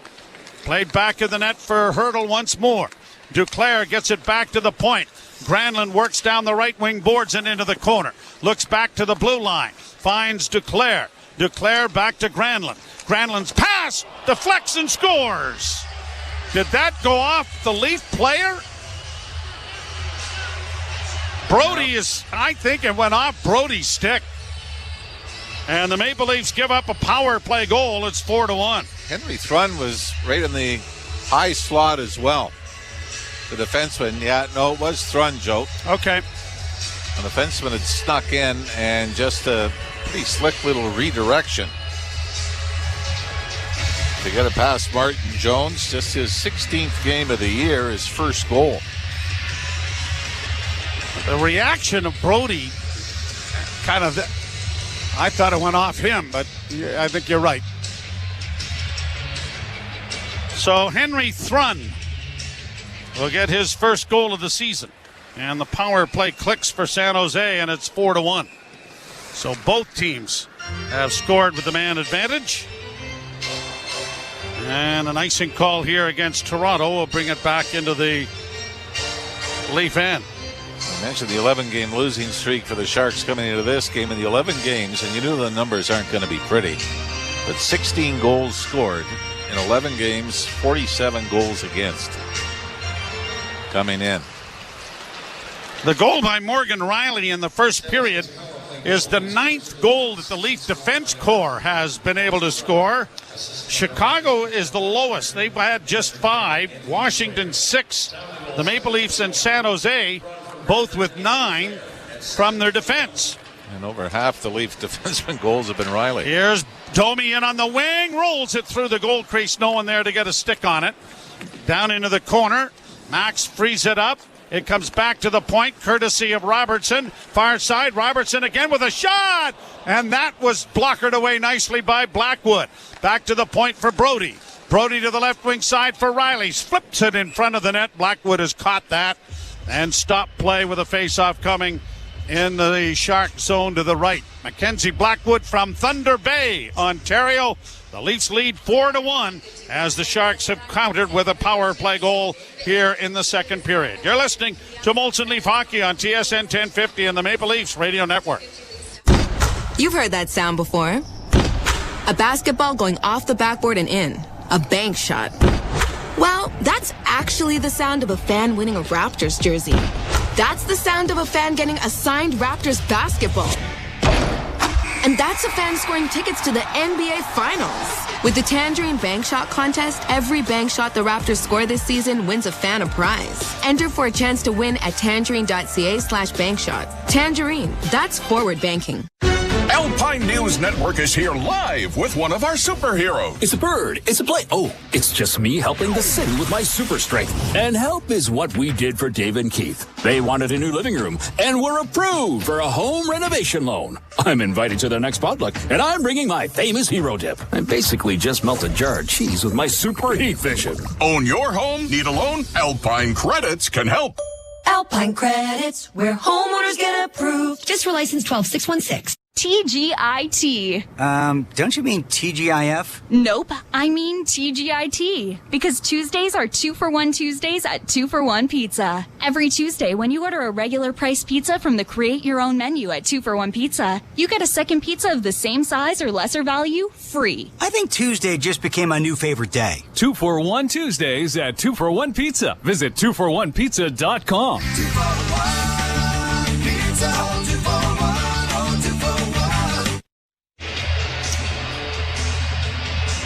Face-off coming in the Shark zone.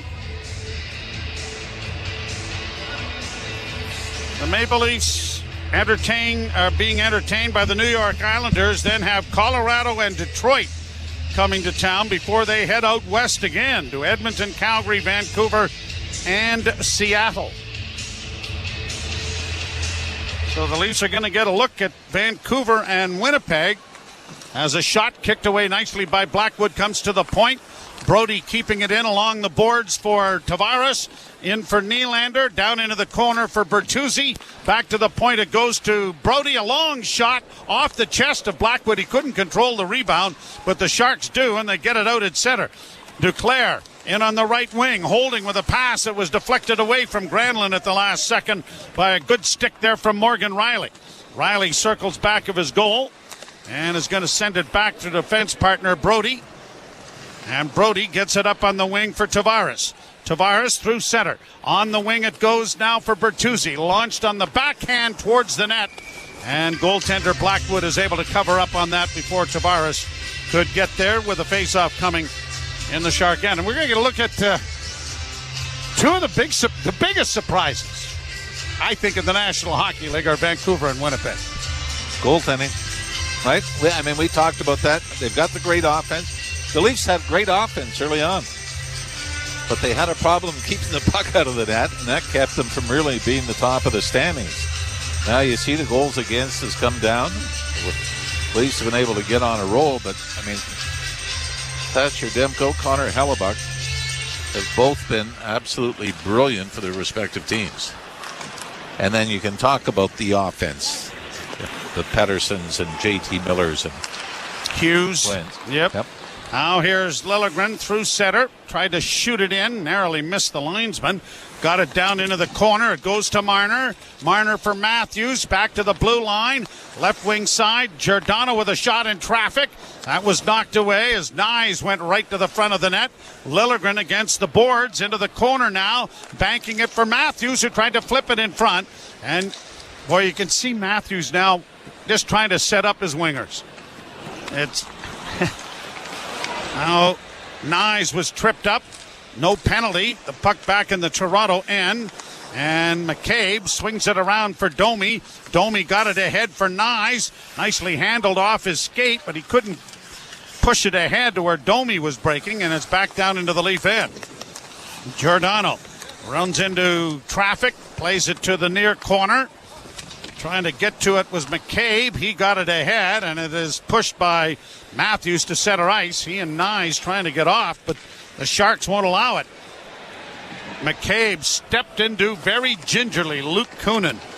Boy, he could have really flattened him there, and you could just see, no, this isn't the time or the team to be doing something like that. The Leafs get it back in over the line. Yarncrook headed right to the front of the net, but the pass goes around back of the goal. Looked like McCabe almost tried to hold him up, didn't it? Yeah, Benoit. I think he's thinking, when do we play Florida again? Yes, there's a shot into the glove of Blackwood and held for a face-off. There might be a couple of guys in that lineup. We'll save that one for later. The Leafs 4 and the San Jose Sharks 1. Midway through tonight's game, you're listening to Molson Leaf Hockey on TSN 1050 and the Maple Leafs Radio Network. What? Hi, it's Billy Joel here. Because you had to be a big shot. All my music on my very own channel, the Billy Joel Channel. Now for a limited time on Channel 79 in the car and on the all-new Sirius XM app. Get closer to everything that moves you, wherever you are. 24/7 Hockey Talk. His playmaking this season has been taken to another level. I know that this 11.25 that David Pasternak's making is going to look very cheap. It already does probably this season, but as this cap rises, he's going to be an underpaid player for the years to come. That's how good he is.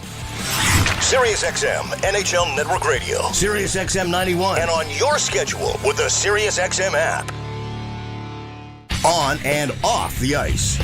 Brandon Hagel, he got paid $52 million from the Tampa Bay Lightning. 9 guys on this Lightning team who are currently playing under either 7 or 8 year contracts. I mean, you can't just keep handing these things out. As much as people applaud Tampa for doing these deals, I think we're a year and a half away from just shaking our heads over all of this stuff.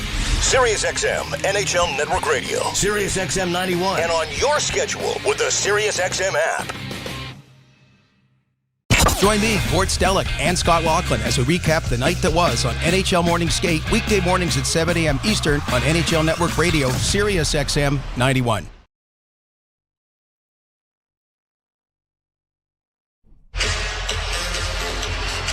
The Leafs 4 and the San Jose Sharks 1. Riley, Matthews, Marner, and Holmberg scoring for Toronto. And Henry Thrun scoring for the Sharks on a Kind of a miserable day today as the Leafs have a centering pass in front. Nylander tried to tip that in, but it went off his stick and went wide. Brought back at center by Eklund. He drops it back. Nylander comes ahead with it now at center. Nylander with a pass in. Trying to split the defense was Tavares. Couldn't get to it. He gets into the corner after it. Tavares spinning it back to the blue line. Liljegren in for Nylander. Nylander works to the far side. Drops it back for Riley. Now to Liljegren. Liljegren down into the corner for Tavares. One of the Sharks without a stick. The defenseman gets it handed. Nylander with a shot. That was stopped. It works back into the corner. Nylander with it again. In front for Riley, a shot. And that deflected right. Another drive by Liljegren. And a scramble ensues. But it is covered up by Mackenzie Blackwood. And a face-off coming in the Shark zone. Yeah, Leafs, it was almost like a power play for the Leafs as there was a broken stick. And it ended up being Mario Ferraro was the one trying to play defense without a stick. Went down to try to block shots. Leafs had a couple of great opportunities, especially at the end. Riley and Liljegren. Back-to-back point shots that didn't go. Goal differential now for the San Jose Sharks this season, minus 84. Pass back to the left wing side, comes to the point. McCabe with a shot. And that went off the stick of Blackwood and up into the screen out of play. The 28th shot on goal for Toronto, 11 for the San Jose Sharks. Talk about how it can be difficult to play sometimes, but you've got to remember, we talk about not embarrassing San Jose with excessive celebrating and everything like that. You don't want to be embarrassed by San Jose when you had a 4-0 lead. And we've seen throughout the league this year, it might not be the norm for the Sharks, but a lot of 3-4 goal leads. We saw here a 5-goal lead in the third period didn't hold up. David Camp works his way through center, across the line, dropping for Pontus Holmberg. Now to McCabe. Leafs get it down into the corner. McCabe sending it back to the blue line, but it went off Giordano's stick and comes to center ice. Giordano to McCabe. Return to Giordano. Played up and off the stick of McMahon. He couldn't get it into the zone. Leafs back into the back check, and Pontus Holmberg launches it high down into the San Jose end, and a change of players coming for the Maple Leafs. Long lead pass, gets in over the line, and it's going to be offside, says the linesman. So it'll come back into the center ice area. If you're Mackenzie Blackwood, you're not, I think you could feel it coming. But you come into a situation like this, you don't want to go in mid-game against Matthews, Nylander, and Marner, Tavares. And that's, by the time you see that fourth one go in, you start to get those shivers up your spine going, oh no, don't make eye contact with the coach when those go in. Stare straight ahead and say, come on, boys, let's get her back. Yeah. Keep working, fellas. Keep working. I'm right here. Played down into the Shark end. Duclair gets it around back of the net. The Sharks have used 31 different players this year. Chicago and Washington are next with 30. Leafs down into the corner. Nylander off a tip pass from Marner, but it comes back out at center ice, and Brody goes back to retrieve it. On to the left wing side. Domi makes a nifty play. In on goal for a shot from Matthews, and that went off the glove of Blackwood and went wide. Riley keeping it alive. Down into the corner to the far side. Marner chases after it, but the Sharks have iced the puck. And it'll come all the way back into San Jose territory once more. 6:46 to go, second period. Now, a few NHL rinks are like this. I know Montreal still, where the backup goaltender doesn't sit on the bench. He sits across the ice from them. Remember the little rink in Binghamton, Broome County Arena. Yes. Again, benches were so small, goalie actually had to sit in the corner, sort of the same side as the bench. And I remember we were playing with the Leafs farm team in Newmarket, and all of a sudden the score, I was backing up. The score got to about 7-1 early in the third period. And I kept trying to adjust my chair so I couldn't make eye contact with I'm not here. They came and got me. I believe it was Greg Hotham that eventually started knocking on the glass and pointing that I had to go in. What did that buy? At least 3 or 4 more minutes? Oh, no. was one of those like, oh God, now what do I do with a hot dog? Well, you bring it on the ice with you. You used to be able to get the stick boy. Oh, yeah. Because when you weren't playing, you got hungry. A pass in front, deflects wide of Blackwood's cage. It comes back to the point. Domi doesn't shoot it. Gets it returned again. Domi holds off on the left wing side. Liljegren trying to come in with a backhand. He hit the goalpost. Actually, it was McCabe. Now Liljegren with it on the near side. Back to the point. It goes to Domi. Domi on the left wing side with a shot. Blockered away by Blackwood. Domi centers again. Robertson can't get a shot. Robertson to Domi once more. Spun it back to the blue line. Liljegren, right wing side. Chip off a stick of Yarncrook, and a good save by Mackenzie Blackwood, who's been rather busy here, as now the Leafs with 32 shots on goal. The Leafs 4 and the San Jose Sharks 1. You're listening to Molson Leaf Hockey on TSN 1050 and the Maple Leafs Radio Network. Canadian Blood Services is pleased to share some important news. What's up, Leafs fans? Another awesome night here on TSI. Thank you to each and every one of you for hanging out with us. Please don't forget to hit that like button, as it helps bring more Leafs fans into the chat. The more the better. A big shout out to our insiders and VIP members. Your support is truly appreciated. I cannot explain to you what it means for this community. Please consider joining our community. It's only 99 cents a month. I made it as low as possible so that we can get more and more people joining our community. Awesome member exclusive emojis in the chat during these Leafs games, and add your name to the scroll down below. Anyways, enough of the necessary evils to keep growing this amazing Toronto sports community and Maple Leafs community. Back to Leafs hockey. Go Leafs go. I'll see you guys in the chat. Peace. Offer ends soon. Norwegian Cruise Line. Ships registry the Bahamas and USA. Restrictions apply. The rest of my life gon' start today. LG Home Comfort has an unbelievable offer. A free heat pump that heats and cools your home. That's right. You get a pump, you get a pump, and you get a pump. LG Home Comfort is making heat pumps free. Just pay the HST. Normally this would cost thousands, but LG Home Comfort has dropped the price of a heat pump with install to the same price as the rebate. But the guaranteed rebate is ending soon, so call today. 1-855-725-PUMP. That's 1-855-725-PUMP. Or visit lghomecomfort.ca. Joe Bowen and Jim Ralph back here with you. The Maple Leafs with a 4-1 lead over the San Jose Sharks.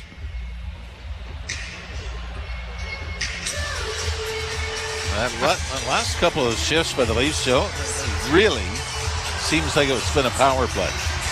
Got to say hello to a real good friend of mine who's listening down in Green Bay, Wisconsin. Red Batty, the longtime equipment manager of the victorious Green Bay Packers, who is one of my favorite employees since I am owner of the team. Centering pass in front, Blackwood down, and he's going to cover up on it and hold. He has to report to me every year to make sure he still has a job. He's not aware of this, of course. Well, you have the ownership side. I like to dabble as an agent, and Red wants more money before the next playoff game. Good luck to him. Good luck playing without helmets.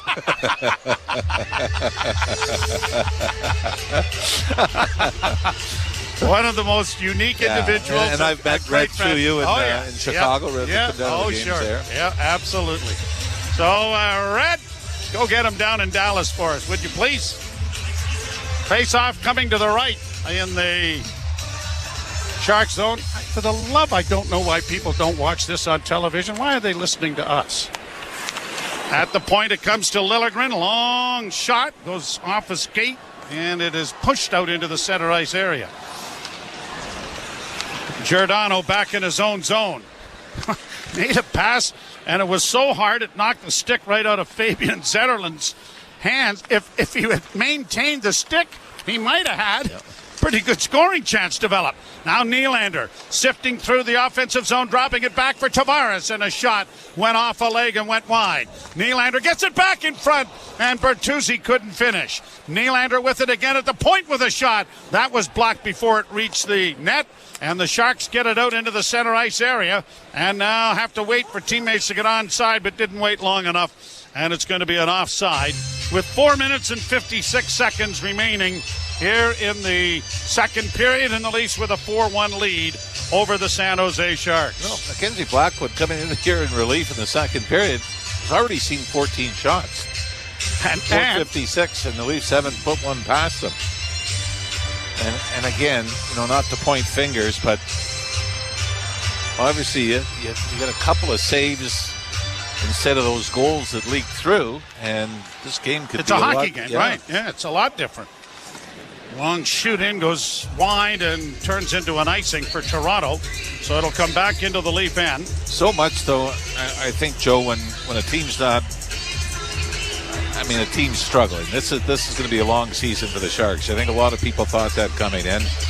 But when you start to lose confidence in the guy beside you, then it affects your confidence as well. Who's got who? If you're not doing your job, do I have to do extra and then find myself out of position? And I think sometimes for goaltenders, it's okay. The guy's got the puck coming down the right wing, but I don't know if my guy's got this guy covered or that guy covered, so I better be looking around everywhere instead of just doing your job, right? Shot into the Shark end.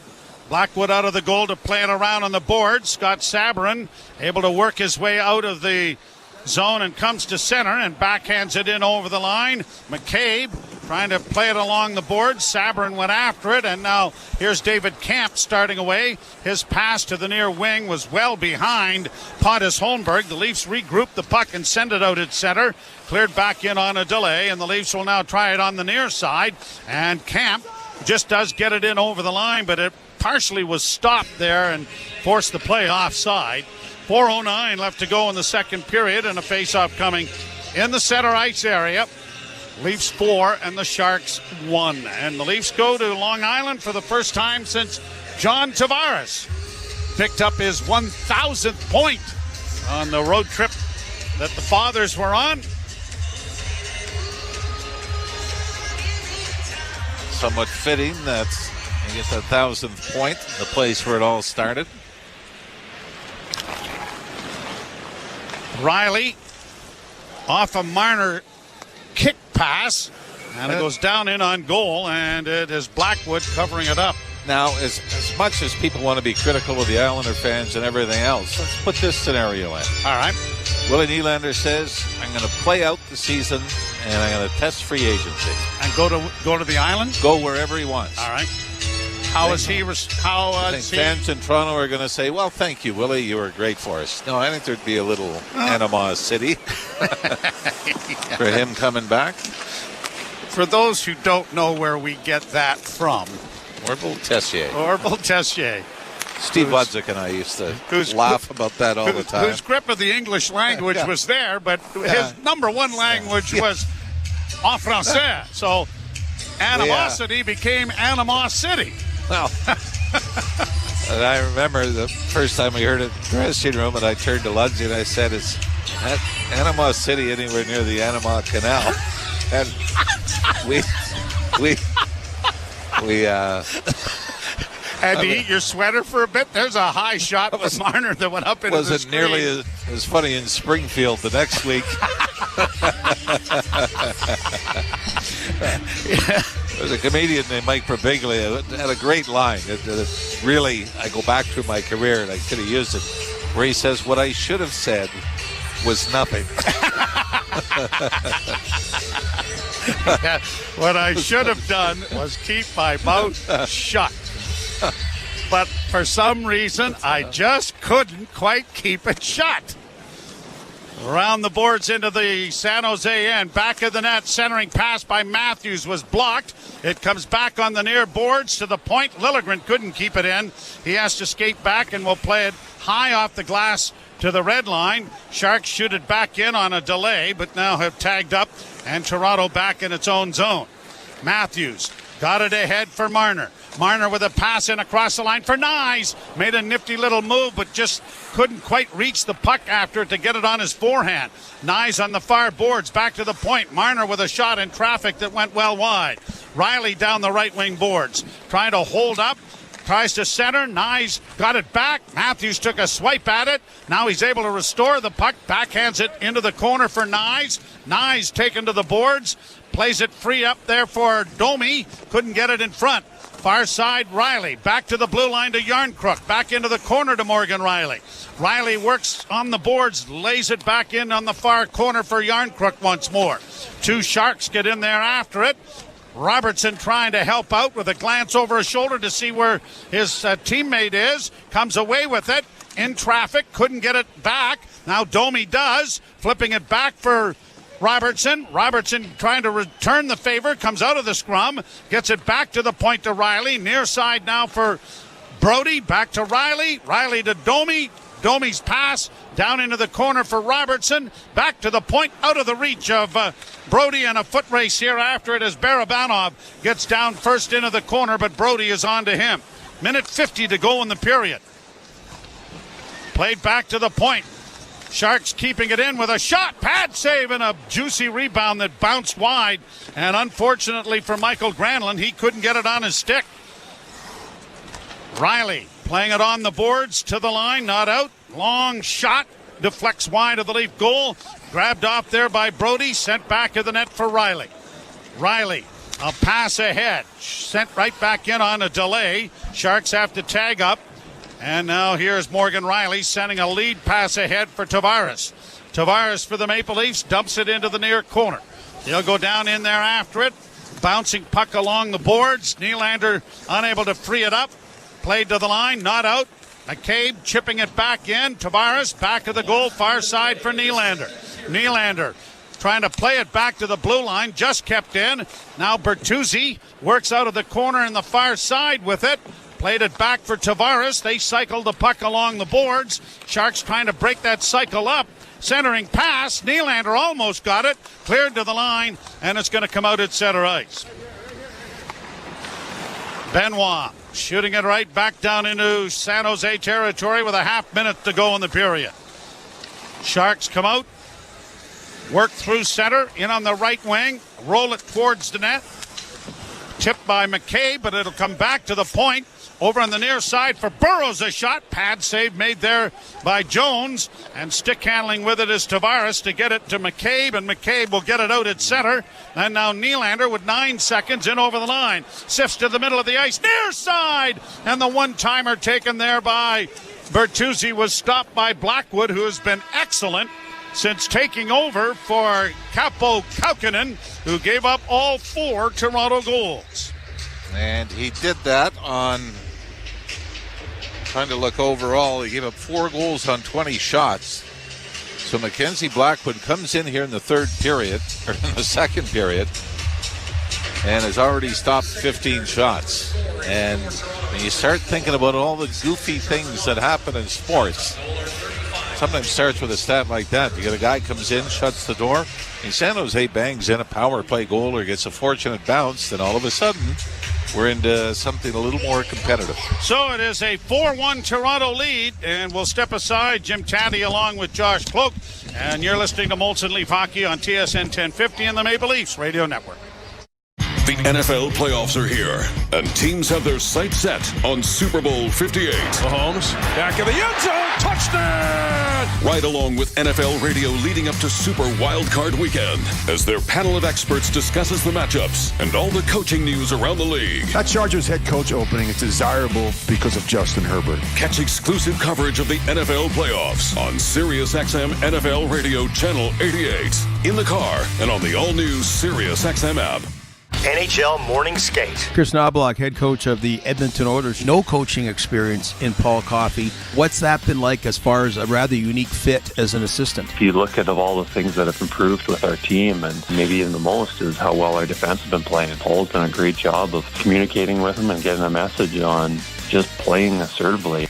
NHL Morning Skate with Scott Laughlin and Gord Stellick. Weekdays 7 a.m. Eastern on NHL Network Radio, SiriusXM 91, and the SiriusXM app. The Power Play with Steve Koulias. That you can get better by getting worse. Bye-bye Laine, bye-bye Pierre-Luc Dubois, bye-bye Blake Wheeler. They might have gone from a club to a team. The Jets are better without those guys, maybe, than they've ever been in Atlanta or Winnipeg with Bufflin and Trouba and everybody else. The Power Play, weekdays 3 p.m. Eastern on NHL Network Radio, Sirius XM 91, and the Sirius XM app. 24/7 hockey talk. His playmaking this season has been taken to another level. I know that this 11.25 that David Pasternak's making is going to look very cheap.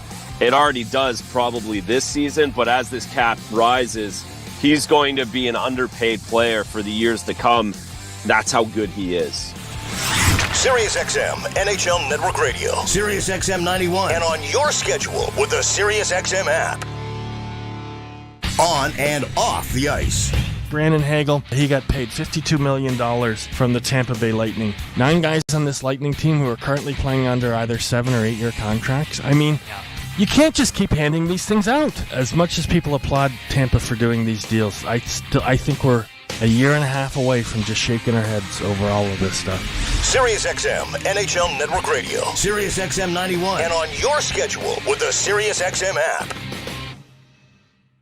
Hey Toronto, I'm David Morsuti, host of the daily Toronto Maple Leafs podcast, Locked On Leafs, part of the Locked On Podcast Network on the Sirius XM app. Every weekday, we bring you the latest Leafs news and analysis, break down all the action, including this game you're listening to right now, and preview the next one. We're giving you everything a Leafs fan could want, all in a daily 30-minute podcast. Download Locked On Leafs right now on the Sirius XM app, available with all trials and popular plans, or where you get your podcasts. Search Locked On Leafs. If you're a soccer fan, you know that this music means one thing. The Champions League is on Sirius XM FC. Hat-trick for Erling Haaland. Kane scores. The top teams from around Europe are battling for club soccer's holy grail. Real Madrid do what they do best. What a start for Inter. Hear all the top Champions League matches all tournament long on Sirius XM FC 157 and streaming on the Sirius XM app.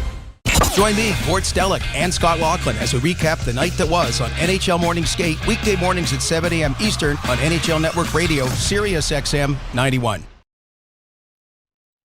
Is on TSN 1050 and the Leafs Radio Network. The Leafs live here. And now played off the boards then for McMahon. Here's a chance for Holmberg. He drives and scores! Pontus Holmberg scores one-handed. Chipped it over with one hand on the stick and beats the catching hand, and it's 4-0 Toronto. 4-1 now for the Leafs over San Jose after 40 minutes of play. TSN after 40, delivered by 241 Pizza. It's 241 Tuesday. Order a regular price pizza from the Create Your Own menu. Get a second pizza of the same value or lesser value free. And that pool shot by Holmberg was just a classic, wasn't it? So there were two things that stuck out for me in that period. There was Pontus Holmberg's giant grin after that goal. I haven't seen him smile like that since, he's joined the team in Toronto. And then on the flip side, Henry Thrun gets his first NHL goal, and I don't know if I've ever seen a group of NHL players less excited about a player's first goal. Yeah, there was nothing there. In fact, they had a shot of him on the bench, and the guy beside him took a couple of seconds, and then went, hey, good play. Like, it was a dour celebration, and I just think that sums up the night for the San Jose Sharks. If the Leafs were dominant, all caps in the first period, they were equally dominant in the second period, right? They have zone time like you wouldn't get in a practice. I mean, the San Jose Sharks, the 5 of them collapse. You have to look and see if there's a penalty killer or something. It's hard because you want to take this with the kind of you want to grain show of salt. Well, you want to take this result, with the 2 periods with a grain of salt. The kind of grain of salt you would see on the side of the road. It's that big, but still. These are the kind of games that the Leafs have struggled to win, they're winning it. Well, they are so far. But I could see Ralphie said going into the break, another goal, and it starts to tip. I mean, you really have to keep pushing.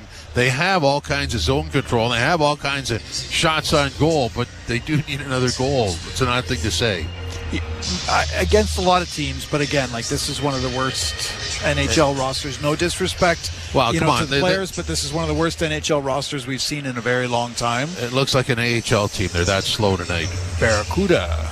San Jose Barracuda. Yeah. No, look, I think if you're the Leafs, this is the kind of game that you go into the third period. If you do get another one, fine. But either way, you try to mitigate injury a little bit. Give some ice time to, some players that maybe don't see it as much.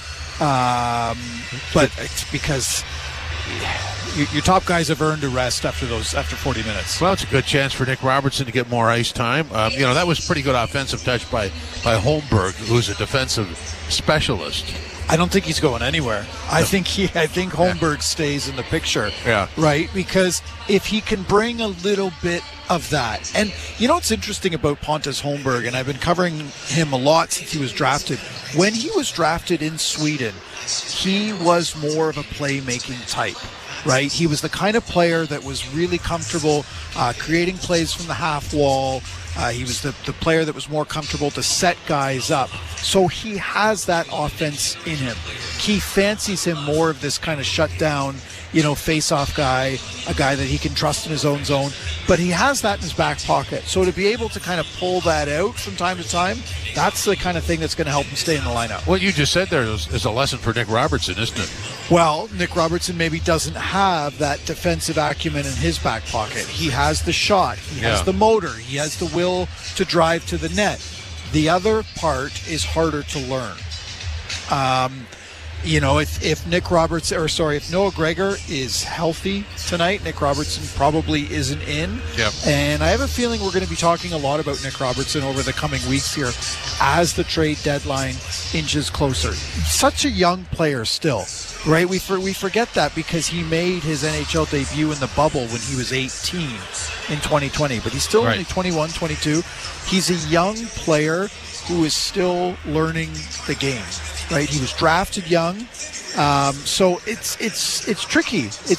Because in a perfect world, you give Nick Robertson plenty of rope on a third line left wing role, but this is a team that has Stanley Cup aspirations. Yeah, and development is probably not high on their list. We're seeing that with Dennis Hildeby. Well, he's not playing. We saw that with Fraser Mitten. He got a few games at the beginning of the year, and that was it. Did you think during the course of the second period, hey, Hildeby could have played this game? I did say that to one of my colleagues, and I think there's a reason that they are reluctant as they are to not play Dennis Hildeby. When he was brought up, Brad Treliving literally said, and I'm paraphrasing, we would prefer if he was still in the AHL. That's better for his development. Sure. But sitting on a bench for 2 weeks in the NHL doesn't really help that either, does it? No, it doesn't. If you're Dennis Hildeby, if you're the coaching staff, if you're the coaching staff, you hope you're just observing the way a complete pro like Martin Jones operates. But yeah, I mean, Martin Jones has done everything right. I mean, that goal he did allow took a weird bounce. So on one hand, it's fair to keep turning back to him. But yeah, this does seem like the kind of game where Dennis Hildeby could probably simply just stand there and do a job. The other point is, got about 45 seconds. The Leafs need their points now. This is not a time to give anything away. For sure, right? Because the games are going to get harder. The standings aren't going to get any easier, right? They're still in a fight to get home ice advantage. So again, these are the results that you need, and kudos to them for getting, the result so far tonight. If you had to write down who the best Leaf on the ice is, who would that be? You could pick any number of players tonight. Mitch Marner has played really, really well in that second period. William Nylander is having a lot of fun. Morgan Riley, we still need to be talking about him as having, one of the best seasons of his career. And there's probably only one player in the world that could pull off the shot that Austin Matthews did. Yeah, and he's it. There you go. 4-1 for the Leafs over the Sharks after 40 minutes of play. This is Molson Canadian Leafs Hockey on TSN 1050 and the Leafs Radio Network. There are many peculiar words in the English language. Words like salivigant, peregrinate, nemophilus, peripatetic, and conviviality. Yet, there is no word for getting the most out of winter in your Subaru, thanks to symmetrical full-time all-wheel drive and X-Mode. Until now. We call it unhibernate. As in, while your neighbors stay home, you'll be unhibernating all winter in your Subaru. So peregrinate to your local Subaru dealer today and welcome to uncommon winter confidence. Let's get jerseys. Let's get jerseys. Right now, become a Tangerine client with a savings account and you could get a free Raptors jersey. We want jerseys. Finally, a savings account worth cheering for. Jerseys. Jerseys. Find out how to score a jersey at tangerine.ca/Raptors. Tangerine. That's forward banking. Available to new clients who open and fund an eligible account while supplies last. Conditions apply. The holiday season is officially behind us. The eggnog is gone and the decorations will soon be packed away. But maybe not Carol's next door. She leaves hers up all year long. I've never understood why. With Sunwing Vacations, say goodbye to January blues and hello to savings. Picture this: palm trees swaying, crystal clear waters, and not a fruitcake in sight. So long, awkward family moments. Paradise is calling. Book with your local travel agent or... At Trillium Health Partners, we're ready to see you. Not just as a patient, but as a person. A person who needs innovative care with a human touch. A person with a life, with hopes, and with fears. At Trillium Health Partners, we'll see the whole you. Our nurses, our doctors, and our staff. Because when we care for the whole person, our whole community gets stronger. Trillium Health Partners, we see you. Learn more at weseeyou.ca. Step onto treadmill. Start playlist. Skip song. Skip song. Skip song. Hear your jam come on. Turn up speed. Run to the beat and feel like you're the lead in a music video. It's a treadmill workout. Join for $7.99 every 2 weeks at fitforless.ca and experience fitness simplified. Some conditions apply. Fit for less. Everybody happy. Welcome, families. This is your Viamone pre-boarding invitation to a first-class and free French education. The Viamone French Language School Board is proud to be awarded the highest success rate in the most recent provincial tests. Your elementary open house boarding will run from January 15th until February 9th. So please visit csviamone.ca to select your first-class tour. Welcome aboard. Conseil scolaire Viamone. The out-of-town scoreboard brought to you by Maple Toyota. Build your next dream Toyota at Maple Toyota. Check out Maple Toyota's pre-owned inventory arriving daily. Guy, it's time to Toyota. Visit mapletoyota.com. Canucks 3-0 over the Islanders midway through the second. In the first period, Ducks 3-0 over Nashville. Also in the first, Chicago 1-0 over the Oilers. And in the second, Kraken 5-2 over the Sabres. After 40 minutes of play, Kings 2-0 over the Lightning. In the first period, Panthers and Blues tied at 1. After 20 minutes of play, Jets 1-0 over Columbus. And getting set to play, Boston and Arizona, Ottawa and Calgary. That is your out-of-town scoreboard. 4-1 for the Leafs over the Sharks here. This is Molson Canadian Leafs Hockey on TSN 1050, the iHeart Radio app, and the Leafs Radio Network. Radio Andy. Hey, this is Andy Cohen, host of Andy Cohen Live on Radio Andy, here to tell you about the brand new SiriusXM app. Check out my new personal page on the fully redesigned app to see all the places you can hear me, keep up with all the latest episodes, and more. Just search Andy Cohen in the app to find me, then keep exploring to add all your SiriusXM favorites and new discoveries to your library. The Power Play with Steve Koulias. That you can get better by getting worse. Bye-bye Laine. Bye-bye Pierre-Luc Dubois. Bye-bye Blake Wheeler. They might have gone from a club to a team. The Jets are better without those guys, maybe, than they've ever been in Atlanta or Winnipeg with Bufflin and Trouba and everybody else. The Power Play, weekdays 3 p.m. Eastern on NHL Network Radio, SiriusXM 91 and the SiriusXM app. If you're a soccer fan, you know that this music means one thing.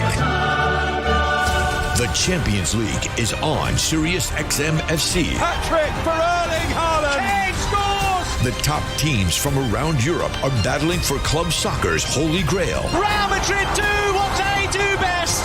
What a start for Inter! Hear all the top Champions League matches all tournament long on SiriusXM FC 157 and streaming on the SiriusXM app. The big games are on NHL Network Radio.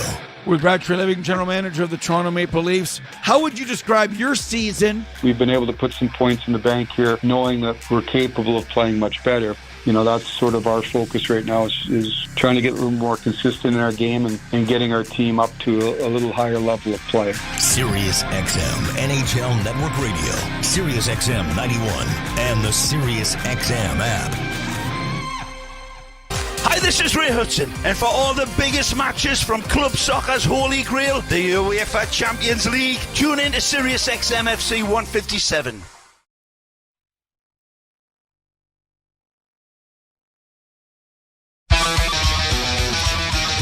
The Leafs carry a 4-1 lead into the third period against the San Jose Sharks.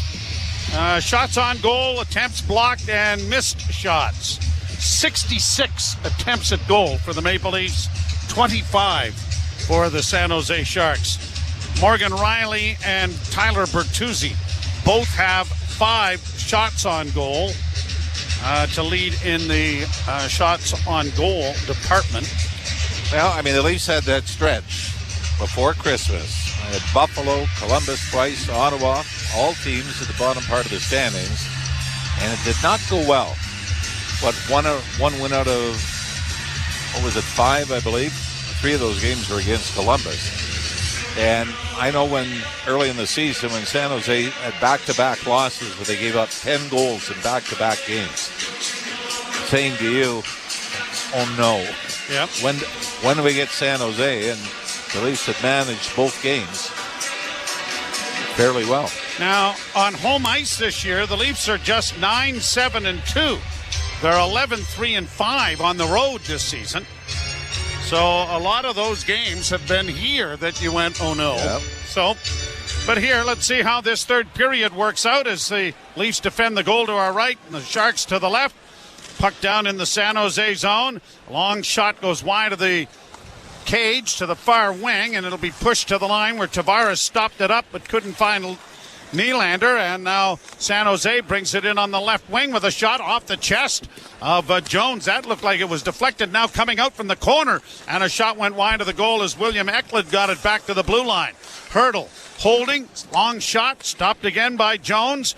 Into the corner goes Brody, and Brody trying to find the puck to come free. Needs some assistance down there. Rielly provides it, taking his man to the boards, and they'll pin it there. And finally, when it comes free, it comes back to the blue line. Near side for Eberson, a shot to the side of the net. Leafs finally come away with some skating room, and it is Bertuzzi skating it to the line and getting in on the left wing.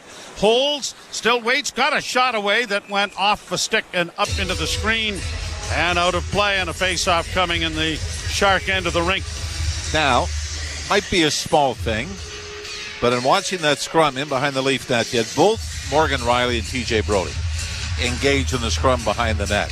Willie Nylander was the forward out front. So I zeroed in on Nylander. He was watching the scrum and kept looking over his shoulder to see where the defenseman was, to make sure he wasn't sneaking in and keep an eye on him. It's a little thing. It's so important. Little detail. Shot from the point. Blackwood didn't see that, made the save, and then when the rebound was pushed to the net, he was able to get a glove on it and hold it. Austin Matthews knocked down in front of the net. And it was Ty Emberson was a defenseman for San Jose that had crept in from the right point. As soon as Nylander turned to see him there, Emberson retreated because, you know, then in Nylander's mind, if this puck is rung around the boards, I got him. I'm going to outrace him. Yeah. Yep. Here's a face-off win by Toronto. Centering pass in front. They score. Mitch Marner finds Jake McCabe coming in from the right wing side. And the Leaf Defense Corps has got 2 of the 5 goals this game. For Jake McCabe, that is goal number 2. By the way, both of them have come at that end of the ice. You remember he had a power play goal against Columbus as part of that comeback when the Leafs trailed 5-0 in the third period. This time he sneaks down and right from about the right wing dot takes the seam pass Mitch Marner basically goes from the left wing dot, backhand pass to the right wing dot, and spots Jake McCabe sliding down, and not much chance for Mackenzie Blackwood.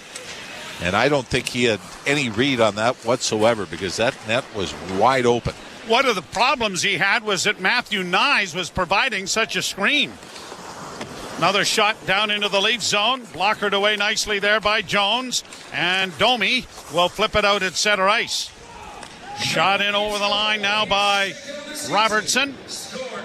Yarncrook in pursuit. The puck goes out at center. And working down the left wing, here is Granlund putting the brakes on. Barabanov now sends it into the corner. Knocked off a wing to the far side. Giordano gets it ahead. And Domi will flip it high down into San Jose territory. And the Leafs are going to get a change of players going. McCabe from Marner. And Mitch Marner has a 3-point night going rather quietly. And that will give him now 43 points on the season. Willie Nylander has got a pair of assists. So he is still leading with 56 points on the season. And really coming in, Mitch Marner has only 7 points in his last 9 games coming into this one. 2 goals, 5 assists. So he has been off a bit. He's not at the 99-point pace that he was a year ago, but could certainly, with a couple of big nights, get right back into it. Playing around the boards and down into the corner in the San Jose end. Camp was taken off the puck there by Ty Emberson, and it's cleared to the line and out at center ice, and the Leafs have it again. Camp up ahead for McMahon. McMahon bulling his way into the corner, sweeps it in front. Oh, he had Morgan Riley right on the doorstep. But now here's an odd man rush going the other way. Carpenter in, and a bad pass on the near side for Scott Sabourin. Went harmlessly into the corner. Back to the point it comes, and knocked down in front is Benoit, and he is slow to get up. And he's hunched over. Yeah, this was a high stick. And he's going to go off and go straight to the Leaf dressing room. I think it might have been Thomas Hertl, Joe, that got the stick up. Well, we're waiting for the announcement. And look who we got coming over. Actually, it's they're going to 49. take a look at this, I guess, yeah. It's 40. It's 49. Scott Sabourin, not 48. And we're watching this. Oh yeah, this is going to be a 4-minute power play for the Leafs, thanks to the replay.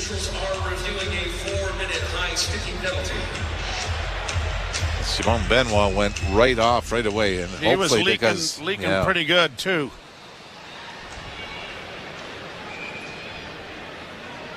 Well, apparently the mic's not working. But the hand signals dictate that it is a 4-minute penalty coming at 3:07. I don't know if Sabourin might have been trying to go Benoit into, because, I mean, this isn't even close to being a stick lift. This is from behind, and I don't know if Sabourin was maybe trying to entice Benoit into a scrap. But it is going to cost them, and we will keep an eye on the Leaf bench to see if Simon Benoit is able to return. Scott Sabourin played 1 game for the Maple Leafs in the 2021 season.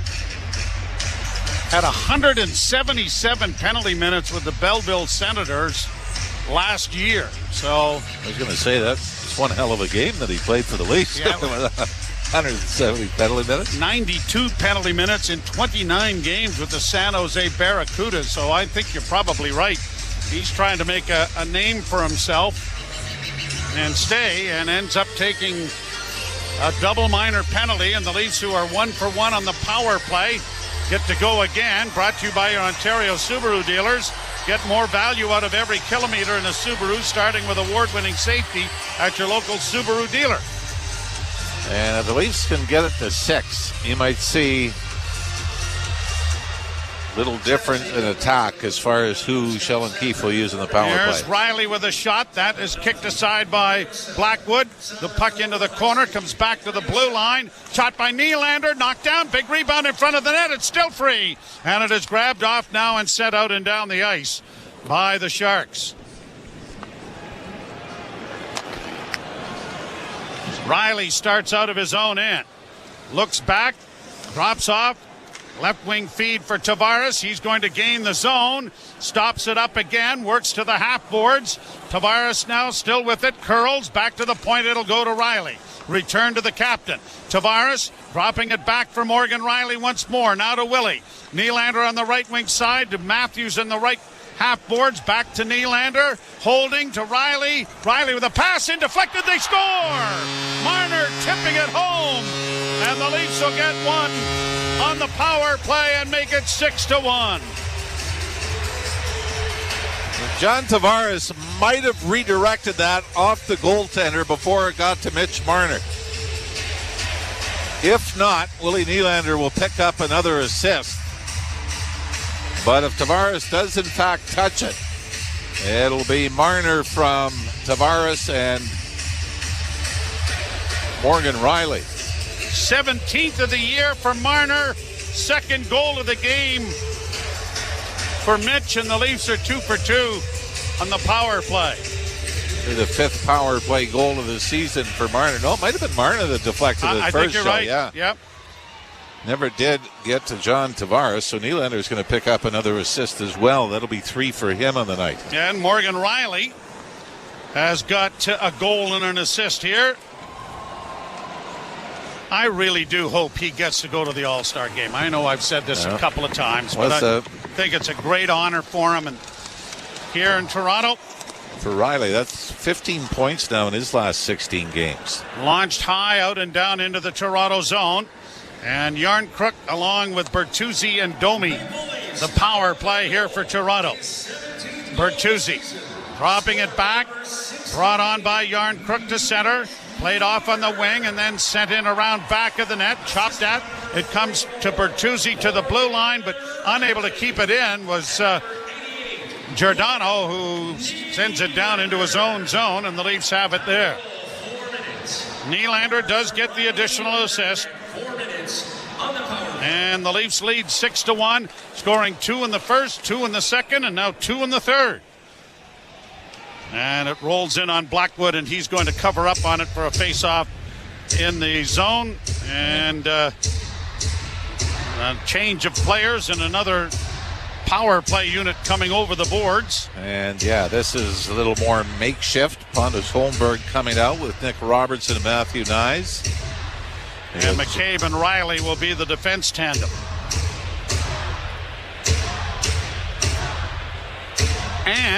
But here's the other thing. These guys don't get a lot of power play time. It's not like they're just going to mail in their opportunity. No, here's a shot. That was deflected wide. On the McCabe goal, are you ready for this? Simon Benoit gets an assist. For now. Centering pass for Robertson went past him. Leafs keep the puck alive. Holmberg to Robertson to the point to McCabe. Shot in traffic, deflected just wide. Grabbed off by Robertson on the far half board. Sent it back to the blue line. McCabe gives it back to him. Robertson lost it again, but then regained it. Near side for Morgan Riley. Back to McCabe, a shot, and that was drilled just wide. Nyes frees it up. Robertson closes, shoots, and scores!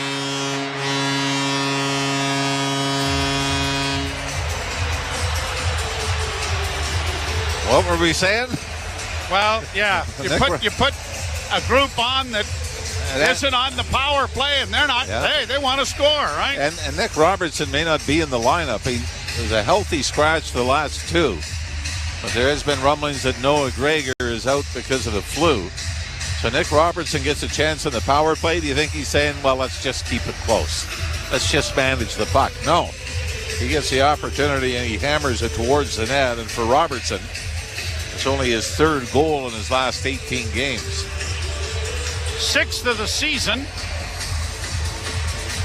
So that's kind of the good news, bad news for the Sharks. That They didn't go back out with the number one power play unit. It's the good news. Bad news, you got guys that are saying, just as hungry. Yeah. I would kind of like to get one here at this opportunity. And the Leafs make Scott Sabourin pay for a double minor. So it is 7-1 Toronto. 44th shot on goal, and an icing call here against the Sharks, who are en route to losing their 12th in a row.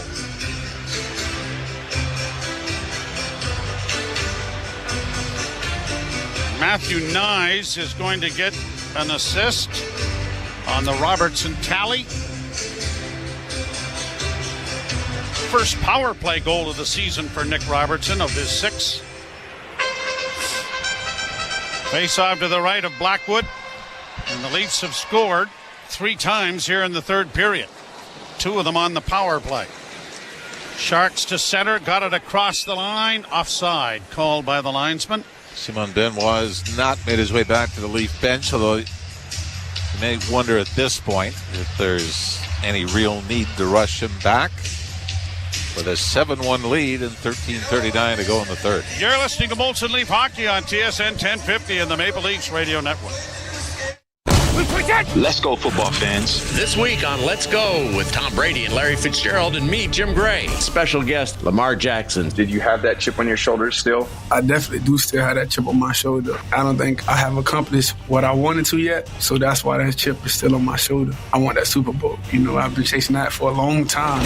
Listen now to the extended version of Let's Go, exclusively on the SiriusXM app, included with all our trials and popular plans. Let's go, baby. Let's go. The Power Play with Steve Coulias. That you can get better by getting worse. Bye-bye Laine. Bye-bye Pierre-Luc Dubois. Bye-bye Blake Wheeler.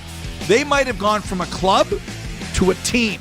The Jets are better without those guys, maybe, than they've ever been in Atlanta or Winnipeg with Bufflin and Trouba and everybody else. The Power Play, weekdays 3 p.m. Eastern on NHL Network Radio, SiriusXM 91 and the SiriusXM app. If you're a soccer fan, you know that this music means one thing. The Champions League is on Sirius XM FC. Hat-trick for Erling Haaland. He scores! The top teams from around Europe are battling for club soccer's holy grail. Real Madrid do what they do best. What a start for Inter! Hear all the top Champions League matches all tournament long on Sirius XM FC 157 and streaming on the Sirius XM app. The biggest names in the game. Trying to get behind Ristolainen, walks in, put it between his legs, shoots it, score! NHL play-by-play on SiriusXM. Along with Jim Ralph with you here and inviting you to join us on Thursday night, 7 o'clock start. The Leafs will be on Long Island and tangling with the Islanders from New York. I think that's a Seinfeld bit, but why do you say on Long Island and in Manhattan? Well, it is an island, so you're on it. Well, you're also in it. No, you're not in the island. You're on the island. You're in a city. It's all semantics, Mr. Ralph, but it is accurate. Do you take a cab? Well, sure you do. Why wouldn't you take a cab? Because you're on a cab. Or are you on a bus? No, you're on a bus, but you take a cab. No, you're in a bus. You're not on it. Do you really think you're Larry Davis? We'll be in Vegas. Try the veal. Hey, Simon Benoit is back. He's been patched up and he's back into the game. He wants to celebrate his first point as it's flipped around the wall to the near side, and Yarncrook sends it down into the veal's terrible. Try a hot dog. Now, you've been to Turks and Caicos, right? Yes, I have. Do you say you were on Turks and Caicos? Yes. Pass in front. Good save made by Jones, and he's going to cover up. Why wouldn't you? It's an island. I don't think I've ever heard you say that. Where were you on vacation? I was on Turks and Caicos. Turks and Caicos. You were in Turks and Caicos. No. You're only going to help me the more you talk. You're in the little city, Provincial, but you're on Turks and Caicos. It's an island. Yeah, okay. Well, I'm going to make a little note here. Where were you? I don't know. Half the time I didn't know where I was, thank you. I was on oblivion. Blue line for the Sharks, trying to keep it in. They just do as it's set high over top of the Leaf goal. Riley ties up his man. Brody trying to free the puck up. Riley chipped it along, and now Domi will get it to Riley. Riley can't get it by the forecheck there of Justin Bailey. The Leafs going to try the other side, and now Riley will just get it out at center ice where it is deflected by Robertson into Shark territory. 11:53 to go here in the third period. And for head coach David Quinn, it probably can't go fast enough as the Leafs have a 7-1 lead on the San Jose Sharks. Puck down into the corner. Benoit tied up his man. That comes back to the point. Ruta sends it off on the left wing side. Now back to the blue line. Back to Ruta. Pass back in front. Oh, what a save made by Martin Jones. He had to go from post to post to get across, and he did with lightning quickness. I think that was Thrun again. He's got the goal for the San Jose Sharks, the defenseman, and he sneaks down for the left point. Tyler Bertuzzi has got him, but he's a step behind. And Martin Jones had to go razor sharp in his quickness. Oh boy, this was kind of fired right back into him too, Joe.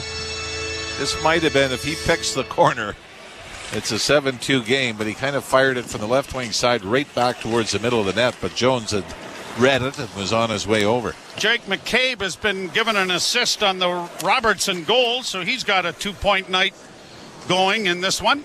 He's put some points up in the last 6 weeks or so. Liljegren brings it into the offensive zone for the Maple Leafs. Slid it in along the boards for Matthews. Taken to the boards as the puck comes free on the near wing for Marner. Marner unable to kick it free. And three of the Sharks are down there, but it's Matthews who comes out with it. Back to the point to Liljegren. Liljegren into the corner. Taken down on the play. The Sharks are able to get it freed up, and they're going to play it to the line. And Matthews, with that magical stick and great hands, knocks down a pass and gets it right back into the offensive end. And now the Sharks finally get it out at center.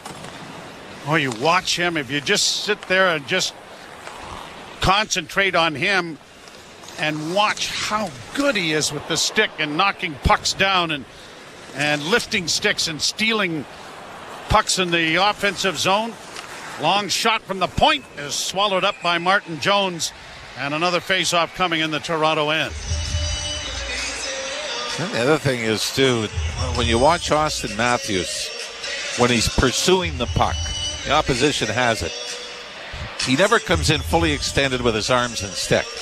It's kind of the Cobra strike, where he keeps everything close to his body, and then boom, and then yep, yeah, you kind of lull the victim into some false security, thinking, okay, he's far enough away, he's not going to get it. But it's also perfectly timed.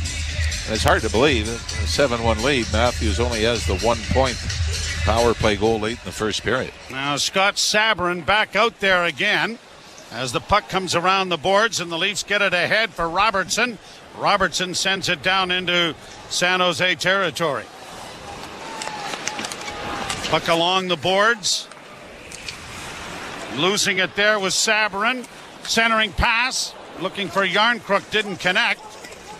And the Sharks will get it along the boards. Back of the net for Emberson. Emberson has difficulties with Yarncrook. Yarncrook makes a nice move to find Robertson. He's going to spin it over on the far point for McCabe. McCabe getting away from Sabourin. Plays it back in along the wall. And it's grabbed off there by the Sharks with 9:25 left to play here in the period. Played off the boards and down into the Toronto zone. Out at center ice. Holmberg regroups it for the Maple Leafs. And an errant pass is going to go out and down the ice. And an icing call coming here against the Maple Leafs. Well, for the San Jose Sharks, and been through it as a player. Obviously, we've been through it together as broadcasters. Everything seems so heavy. whether it's getting on the plane after a game, whether it's going to practice, putting your equipment on night after you've been beaten 10-1.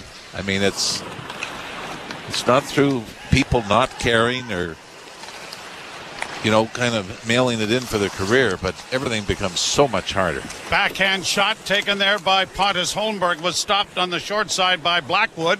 Back to the point it goes to Giordano on the right wing side, a long shot. That was blockered away nicely by the goaltender, and it is sent out at center ice, and the Leafs have to wait to tag up, and now Camp brings it back into the zone, and it'll be flipped to the side and in front of the net where it's covered up by Blackwood, and he is going to hold on.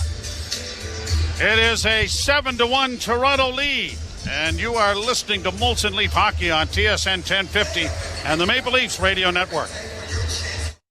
Alpine News Network is here live with one of our superheroes. Love is in the air. Frank and Marge's daughter is getting married. They want to help with the wedding, but need to organize their finances. With a debt consolidation loan and my telekinesis, I help them consolidate their bills. I promise I won't crash the wedding, but I am free that weekend. Own your home? Need a loan? Alpine Credits can help. Alpine Credits, where homeowners get approved. Just for license 12616. From the biggest stadiums to the coziest holes in the wall. From house parties to porch hangs to pride celebrations. From your favorite fuss shop to your local Indian spot. From noodle bars to sports bars to salsa bars. There's a Molson with your name on it. Canadian Ultra XL. Molson. Everyone in. Must be legal drinking age. We are summer. Are you ready? Are you ready? Coming soon, it's Canada's official boating event of the year, the Toronto International Boat Show. Check out the world's largest indoor lake for boaters, wakeboard championships, water ski shows, and boat rides. January 19th to 28th at the Intercare Center. We are summer. Are you ready? Are you ready? The Toronto Boat Show. Visit TorontoBoatShow.com. Face-off coming in the Shark zone. And the Leafs with a 7-1 lead over the San Jose Sharks. Quentin Musty is a player that is with the Sudbury Wolves who's having an excellent season. He's a draft pick of the San Jose Sharks. And Macklin Celebrini is the odds-on favorite to be the number one draft pick. And if the Sharks are fortunate enough to win the lottery, I think that you'll see them go after him. But there's not an awful lot down on the farm at this particular point. And so this is a real major league rebuilding job that Mike Greer's got in charge of here as the Sharks finally get the puck freed up and now push it ahead on the right wing. Barabanov got it to the line, now knocked with a high stick to center, and now here's Bertuzzi.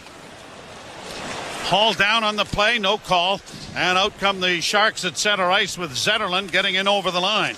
Zetterlund trying to work it to the front of the net, but it is cleared into the corner, chopped up on the wing, and pushed out at center ice, and then Bertuzzi took a bit of a hit there from Kyle Burrows and gave him a bit of a whack with the cue as a long shoot-in goes into the corner off the pad of Martin Jones.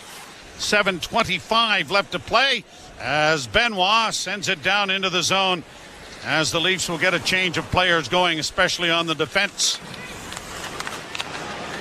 Sharks to center, cleared in, and Benoit stepped into Luke Kunin and sent him sprawling. Got a little bit of a rise out of the crowd here as a lead pass there for Nyes, dropped for Matthews, took a shot, it was well wide of the net, kept alive for Nyes to the blue line.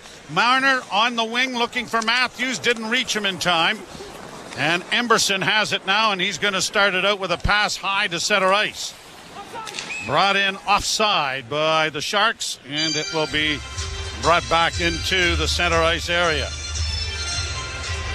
Well, I think the key to a rebuild, as we've seen to the NHL in the last few years, or the last 25 years anyway, is that first overall pick that becomes the star of a generation, right? Whether it was Ovechkin, Crosby, Malkin, Taves, and Kane come along in Chicago at the same time. And I mean, you've got to get those that hit, and for the Leafs, and you got to get lucky. Yeah, and it's Austin Matthews, but you had Marner and Nylander coming up at the same time. And of course, they got fortunate with the John Tavares signing, and all of a sudden, you're. But without Marner and Matthews, and that doesn't make sense to sign Tavares. That's right.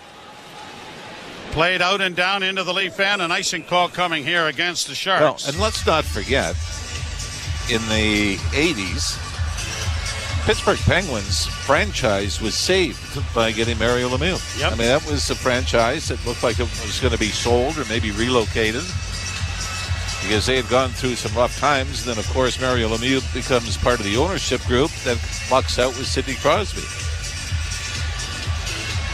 Crosby and Malkin in back-to-back drafts.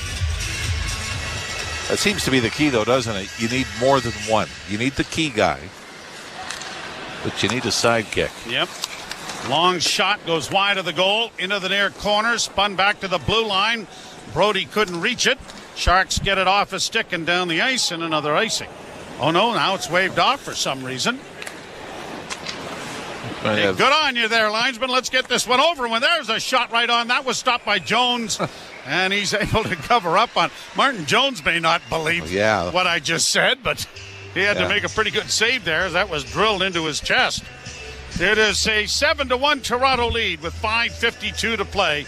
You're listening to Molson Leaf Hockey on TSN 1050 and the Maple Leafs Radio Network. NHL Morning Skate. Chris Knobloch, head coach of the Edmonton Oilers. No coaching experience in Paul Coffey. What's that been like as far as a rather unique fit as an assistant? If you look at all the things that have improved with our team, and maybe even the most is how well our defense has been playing. Paul's done a great job of communicating with them and getting a message on just playing assertively. NHL Morning Skate with Scott Laughlin and Gord Stellick. Weekdays 7 a.m. Eastern on NHL Network Radio, Sirius XM 91, and the Sirius XM app. 24/7 Hockey Talk. His playmaking this season has been taken to another level. I know that this 11.25 that David Pasternak's making is going to look very cheap. It already does probably this season, but as this cap rises, he's going to be an underpaid player for the years to come. That's how good he is. Sirius XM, NHL Network Radio, Sirius XM 91, and on your schedule with the Sirius XM app. On and off the ice. Brandon Hagel, he got paid $52 million from the Tampa Bay Lightning. 9 guys on this Lightning team who are currently playing under either 7 or 8 year contracts. I mean, you can't just keep handing these things out. As much as people applaud Tampa for doing these deals, I think we're a year and a half away from just shaking our heads over all of this stuff. Sirius XM, NHL Network Radio, Sirius XM 91, and on your schedule with the Sirius XM app. The best hockey lives here. Burns gets it back, stick handles to the backhand, moves in front, score! NHL play-by-play on Sirius XM. Toronto 7, the San Jose Sharks 1. And I dare say that the most impressive number of all of that is the 1. When you consider that the Leafs have given up 3 goals in their last 4 games. As a drop pass and a shot by Camp was deflected wide of the San Jose goal, pushed out into the center ice area. Eklund trying to get it to the near wing does, and it is shot into the Toronto end. 5.5 minutes to play in the third, and this one is in the books as it's down into the Shark zone, and they'll go back after the puck. Burrows taken to the boards there gently by McMahon, played out at center ice, and pushed to the line there by Giordano, but the Sharks come away with it.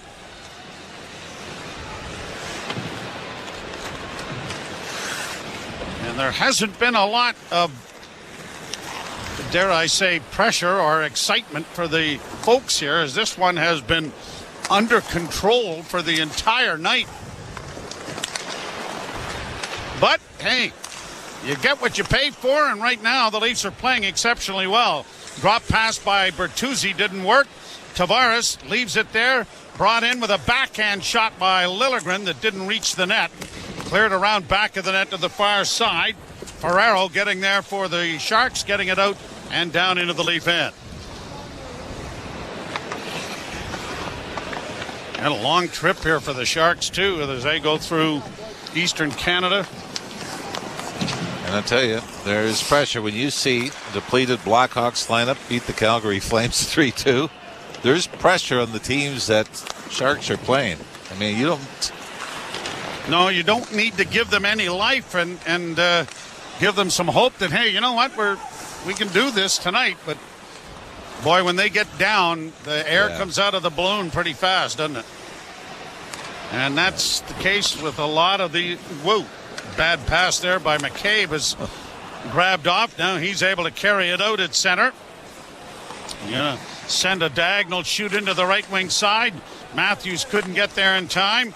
Sharks get it around back of the net, and it'll be pushed out at center ice, but the stick explodes in the hands of Kalen Addison. And now the Leafs are able to get it back out into neutral ice, and Marner will backhand it down into the zone and go to the bench. 3:20 left to play in the third period. The Leafs winning for the 10th time on home ice, 21st time overall, and will hit the 50-point plateau on the 9th of January. Puck in the San Jose end. Sharks trying to get it out. Off a stick, it goes to the far wing, and the Sharks are back to recover it. And now here is Ferraro bringing it down the right wing. Gets to center. He's just going to shoot it in. Jones out of the net to slow it up. Got it to McCabe. Got it up on the wing for Yarncrook. And Yarncrook to center. He'll shoot it into the left wing corner. By the way, with Mitch Marner's 4-point night, I'll tell you in a sec. Here's Domi working in on the backhand. Tries to send it back. Now Holmberg in the corner. Overskated it. Trying to get it back to Brody. Brody sends it back to Holmberg. He's going to send it around for McMahon. McMahon goes down around back of the net. The big winger one hands it back to the point. Brody, far side, kept alive there on a nice play by McCabe. McCabe into the corner. Leafs have it again on a string, and now Brody at the point. Bank pass to the side of the net. Backs out in front of the goal, and the Sharks are going to get it out at center ice. I say with a 4-point night for Mitch Marner, he has passed Frank Mahovlich for 7th all time in the Toronto Maple Leaf scoring. Isn't that incredible? Isn't it? 597 is Frank. Brought out at center ice. Brought to the line and in. Number 27 hangs in the rafters here. Two pretty good players wore 27. Mahovlich and Darryl Sittler. Pass up on the left wing for Max Domi. Domi in on the line. Got stood up there on a pretty good hit by Kyle Burrows. Shot taken then by Yarncrook was stopped. That's the 45th shot on goal for Toronto. Hard to believe it took 57 in Anaheim to get 2, isn't it? Yeah. Cross the line. Drop pass now. Here's a nice move and in on goal for Robertson. And that was stopped. Robertson back of the net trying to free it up for David Camp. Camp taken to the boards. Unable to find Robertson, and less than a minute to go in this one. Welcome news, I'm sure, to the coaching staff in behind the San Jose bench. Eklund around back of the net. Knocks it up on the near wing. Kept in the Toronto zone. McMahon was taken down. The puck kicked to the line and out by Jake McCabe. And the Sharks are going to backpedal into their own end. And the final 30 seconds is ticking down. Another rush here for the Sharks to the line and in. That looked like it was offside, but Carpenter sends a shot in on goal that is stopped by Martin Jones. And what a job Jones has done. All he's done is given them quality goaltending. Not spectacular, but workmanlike. And another shot goes off a leg wide. And the Leafs will finish it off with the puck under control in their end. Martin Jones picks up win number 8. His goals against average will go down from 2.08, and his save percentage is going to go up from 9:32. Yeah, it's twofold. The Leafs have been much better defensively, but as you mentioned, Martin Jones hasn't given up that one goal in this stretch where you went, oh no. You know, where the Leafs would dominate at one end for 4 or 5 minutes, and then the opposition comes back and scores that leaky one. And unfortunately, with the Aurelia Samsonov, that's been the battle. That was the norm.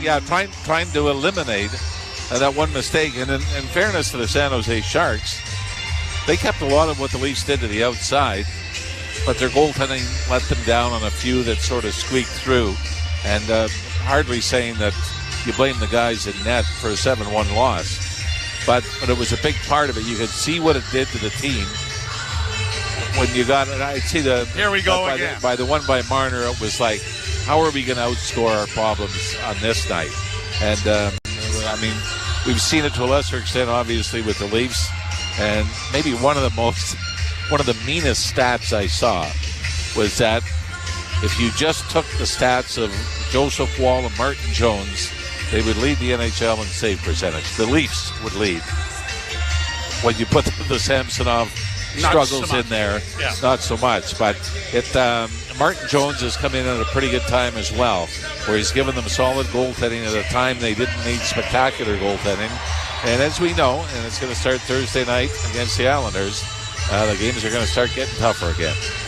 Well, we will ship it off to Jim Taddy and company for the post-game show. The Leafs win 7-1.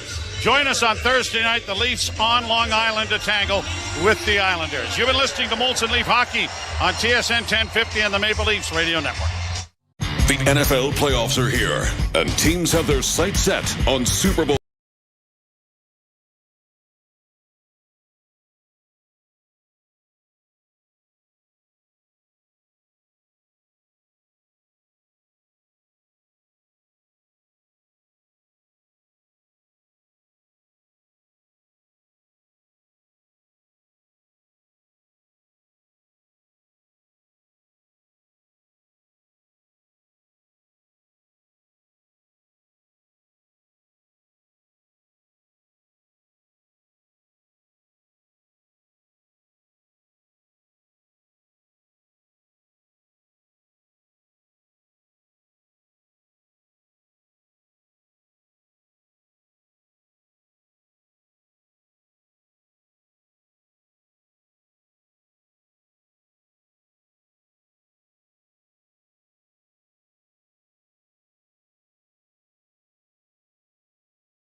business. They absolutely drilled San Jose, but if you go back over the last 4 games, this is a real business-like approach, isn't it? Yeah, it was nice that they were able to start it on the road because, they went through that stretch where they had Columbus 3 times. They had Buffalo, they had Ottawa, and the results weren't what you expected. And I don't know how about you guys felt when they started in L.A. You go, oh, no. Yeah. I know, is this going to be the one that's going to start the spiral? Now you're going to play even better teams. And in typical Toronto Maple Leaf fashion, they rebound, they shut out the LA Kings, and really nicely managed the 2 games against San Jose. Deserved, I don't know if you could say deserved better than a 2-1 overtime win in Anaheim, but that was probably the case on a 57-shot night. So a lot of it, though, is starts in the crease where Martin Jones just hasn't given up the bad one at the wrong time in the game, and the team seems to have grown some confidence playing in front of him that way. 9.72 save percentage over his last 4 games. Incredible. And yet, I don't know, Josh, if I can say how many moments that was an unbelievable save, where he had to go post to post or he had to stop a breakaway. And that's not criticism. That's saying, you know what, there's that chemistry or that relationship between goaltender and the team where you stop these, we'll take away the rebounds. We'll take away the odd man rushes. You make the saves you're supposed to make. And as soon as the goaltender starts getting beat from bad angles, from out far, and things start leaking through, then players say, oh, no, we can't allow that shot. Now we've got to change our game to keep them from exposing our guy. And then all of a sudden the goaltender says, what are you doing that for when you should be? And then everything goes to hell. And it's the Leafs have found this nice balance now of don't give up the bad one and keep us in it long enough, like the game in Anaheim. Yep. To do our thing to try to find a way to win a hockey game. It's become the only real question right now around this team is Dennis Hildeby going to play? How long is Martin Jones going to play for over the next few weeks? Everything else seems to be taking care of itself. Again, quality of competition, I think that we need a tiny little asterisk here, considering 3 of their last 4 games have come against bottom-feeding teams. But you're making the saves you have to, and all you're doing is you're easing the pressure on Sheldon Keefe, because I don't think Sheldon Keefe wants to play Dennis Hildeby. As much as the fan base is kind of growing in this sentiment saying, let's see what we have here, right? The team is rolling, let's see. Sheldon Keefe, as he alluded to it this morning, and he kind of keeps saying it, why would I turn away from Martin Jones? He's making this decision really easy on me. You almost want to reward him for these continued performances, right? Yeah, I mean, I guess, having played 7 years in the minors, I can look at the negative, which is, what if there's an injury to Martin Jones? And like I said, I mean, I got to try to control the happy thoughts a little more.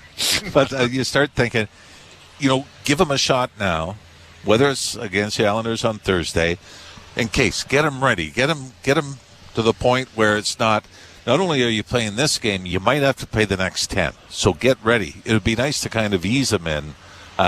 If on the off chance, you lose another goaltender. Or do you say, how much closer is Ilya Samsonov to coming back? I mean, those are just things that go through my mind. Not that I disagree with Sheldon Keefe, because you're saying exactly the way things are right now. Why would you? But there's always that voice that says, what if? You don't think things could get worse. What if? Yeah, well, they can. They couldn't in a hurry. So that's where I would probably, now he's been up for over a week practicing with an NHL team. I think you're close. I think it's better to start a rookie goaltender in his first NHL game on the road as opposed to putting him in a home ice.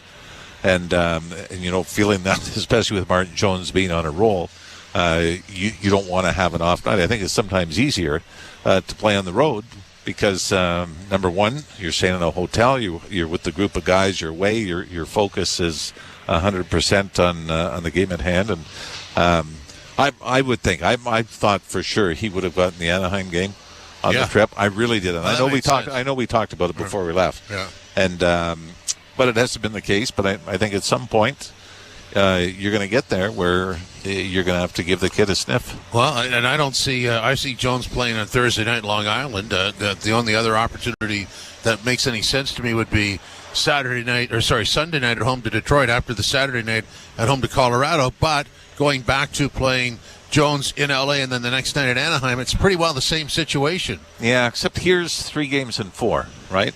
Well, yeah. 3 games in 4 nights where they had the extra days off. The extra day off in the California trip. What was it? Tuesday, Wednesday, Saturday. Whether that makes that much of a difference. The other side is because the Leafs have not been giving up 40, 50 shots a night. Oh, playing well in front of them. The games aren't as taxing physically either.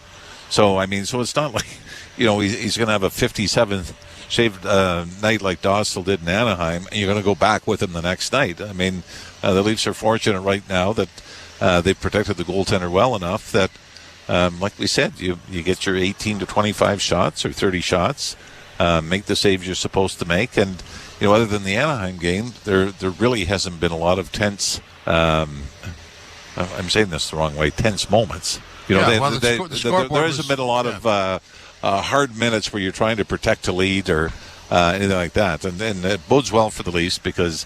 As we said, the struggles they had against Buffalo and Columbus and Ottawa before going on that road trip, you really thought they could be in a lot of trouble if they don't turn it around, and that's exactly what they've been able to do. So, Ralphie, you would know as well as anybody else, is there a conversation, within the coaching staff right now, and is that conversation bleeding into the players where you're kind of saying, everybody's been playing great, everybody's been doing their job, but let's remember where these teams that we played in the standings are. Is that implied, or is there any kind of conversation like that going on? I think that conversation came before the California trip. Probably. Where it was, okay. We've lost to Buffalo. Yeah. We've only beat one out of 3 against Columbus. We have no right to take for granted games against Anaheim or San Jose. So I guess I look at more to the flip side where that conversation looked like it happened before, the California trip, and the Leafs have responded accordingly. Well, they were given the marching orders after the Columbus loss against Carolina here, I guess a couple of weeks ago. Didn't look too bad in the loss, but they seem to, like there's defensive structure there now where there wasn't before. Yeah, and let's not forget the Carolina game, 2 power play goals, I believe, by Carolina. And it ends up being a 1-goal game. So that's one that really could have been, flip a coin. Who gets the power play goal? Who gets the fortunate bounce at the end? But it was nice to see, like we said, the Leafs win games that you're supposed to win. And, especially when they're heading to California, and you start going through the standings and you're saying, okay, they're still a little ahead of Tampa, a little ahead of Detroit. But, boy, if this continues and, you see Edmonton go on these great runs and it's middle of January before they finally get back into a playoff spot. So if you spin your tires for too long, it's not that easy to make it back up, especially if you got to leapfrog over 4 or 5 different teams. Well, that's why they have to play Jones, because they need the points. Yeah, although you might be at the point, you think, what are you guys doing? Did I steal your question? No, you didn't steal my question. I'm contemplating. I'm deep in thought here. You can steal my answer if you want. Please, yeah, I would like that. I'd like a layup here. I'm not sure. I'd love a layup. I'm not sure I've come up with anything yet. Well, they do need the points just because of what you just said. Yeah, and I guess that's part of it. But like I said, from the Hildeby thing, you'd like to see him on that off chance that you've got to say, look, you got to play the next 10 or 12 well, who knows? Till we get somebody back or somebody set and played in the minors and getting their game back. To your point earlier, once again, no 5-on-5 goals allowed, right, for the Leafs tonight. Power play goal against. So 5-on-5, they look like a completely different team. And sometimes you wonder that it's not like there's always just like a spark mid-season, but sometimes the switch is flipped, and you look back at the end of the season and say that's when they figured it out. That's when they really turned things around. And to your point, I do wonder if the losing to Columbus, the losing to Buffalo, just for lack of a better term, the embarrassment of it all eventually just kind of seeped its way through. Although, and I know we're it's hard to separate how they play defensively and their goaltending. But when Samsonov was having his troubles, it would seem like if you gave up that one bad one, then it was, boys, we got to get going. We got to start leaving the zone early. We got to start pinching when we don't have to pinch. But we're going to have to outscore our problem here. And then it seems to get compounded. Then you're down 2, and now you got to gamble even a little more. And there was just one play, and it was in the third period, where there was a battle. Brody and Morgan Riley both went in the corner, more behind the net, but towards the corner to the right of Martin Jones. Willie Nylander was in front of the net. And Nylander kept looking at the scrum and looking at the defenseman, who started to creep in. And as soon as Nylander looked, the defenseman went back to the point, knowing, because then Nylander would take off if the puck was running around. But it was that little attention to detail. It turned out puck never came out. It was nowhere near Nylander or the defenseman. But just the mindset was, my defensemen are in the corner. I've got to cover the front of the net. I've got to know where the guy at the point. And just that little attention to detail is so important in a team playing well defensively, and trusting the guy you're beside to do his job, and everybody gets in sync to play that way. And I don't know how I became fixated on him, but I thought, this is great. This isn't Nylander saying, I'm going to try to blow the zone and leave early. He was 15 feet in front of his goaltender and head on a swivel to make sure he knew where everybody else was before knowing who was going to win the scrum. And when you do those kind of things, you have the word is creative license to try things with the puck, try things in the offensive zone that you wouldn't necessarily do otherwise, because you've fulfilled the part of your job that the coach wants to see, needs to see if you're going to keep getting ice time. And when you do that, the coach isn't necessarily going to turn a blind eye, but he's going to be okay with Pontus Holmberg trying to score and scoring with one hand. Yeah, or Pontus Holmberg doesn't try to pull off that kind of shot if the Leafs are mired in a 3-game losing skid. Those are the kind of that's the byproduct of the way that they're playing right now. Is there's the confidence, there's the smiles, there's the ability or the wherewithal to try those kind of things. Yeah, and I think even if you go to the way Austin Matthews plays in his own end, from the shot blocks to the takeaways and everything else, you're going, you know what? You turn the puck over the odd time in the offensive zone. God love you. You know what? You'll make it up when you get back. And even with Morgan Riley, the number of times you see him jump into the rush, the puck's turned over, and before you can say, Morgan Riley is the first guy back to negate the odd man rush. I know we're I'm all over the place on this. But from the defensive play again, but trying to stay with what Josh was saying, you're going to allow Morgan Riley to do that, jump into the rush, maybe get caught because he's usually the first guy back to negate the mistake. Well, but those three guys, when you look at it, Morgan Riley compared to last year when he played hurt most of the year, just way better. And Nylander and Austin Matthews, the way I described those guys all year is they found the next room.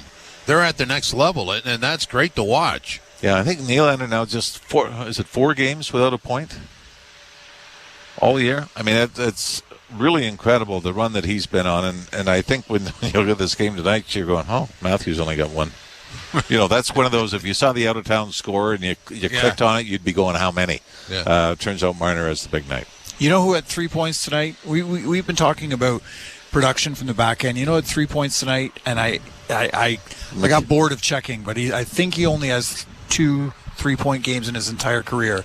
Jake McCabe, who is looking more and more like the kind of defenseman the Leafs hoped he would be when they acquired him at the trade deadline last year. Yeah, and even, I know it's been talked about Simon Benoit, you're going, is there something there now? Is there... Oh.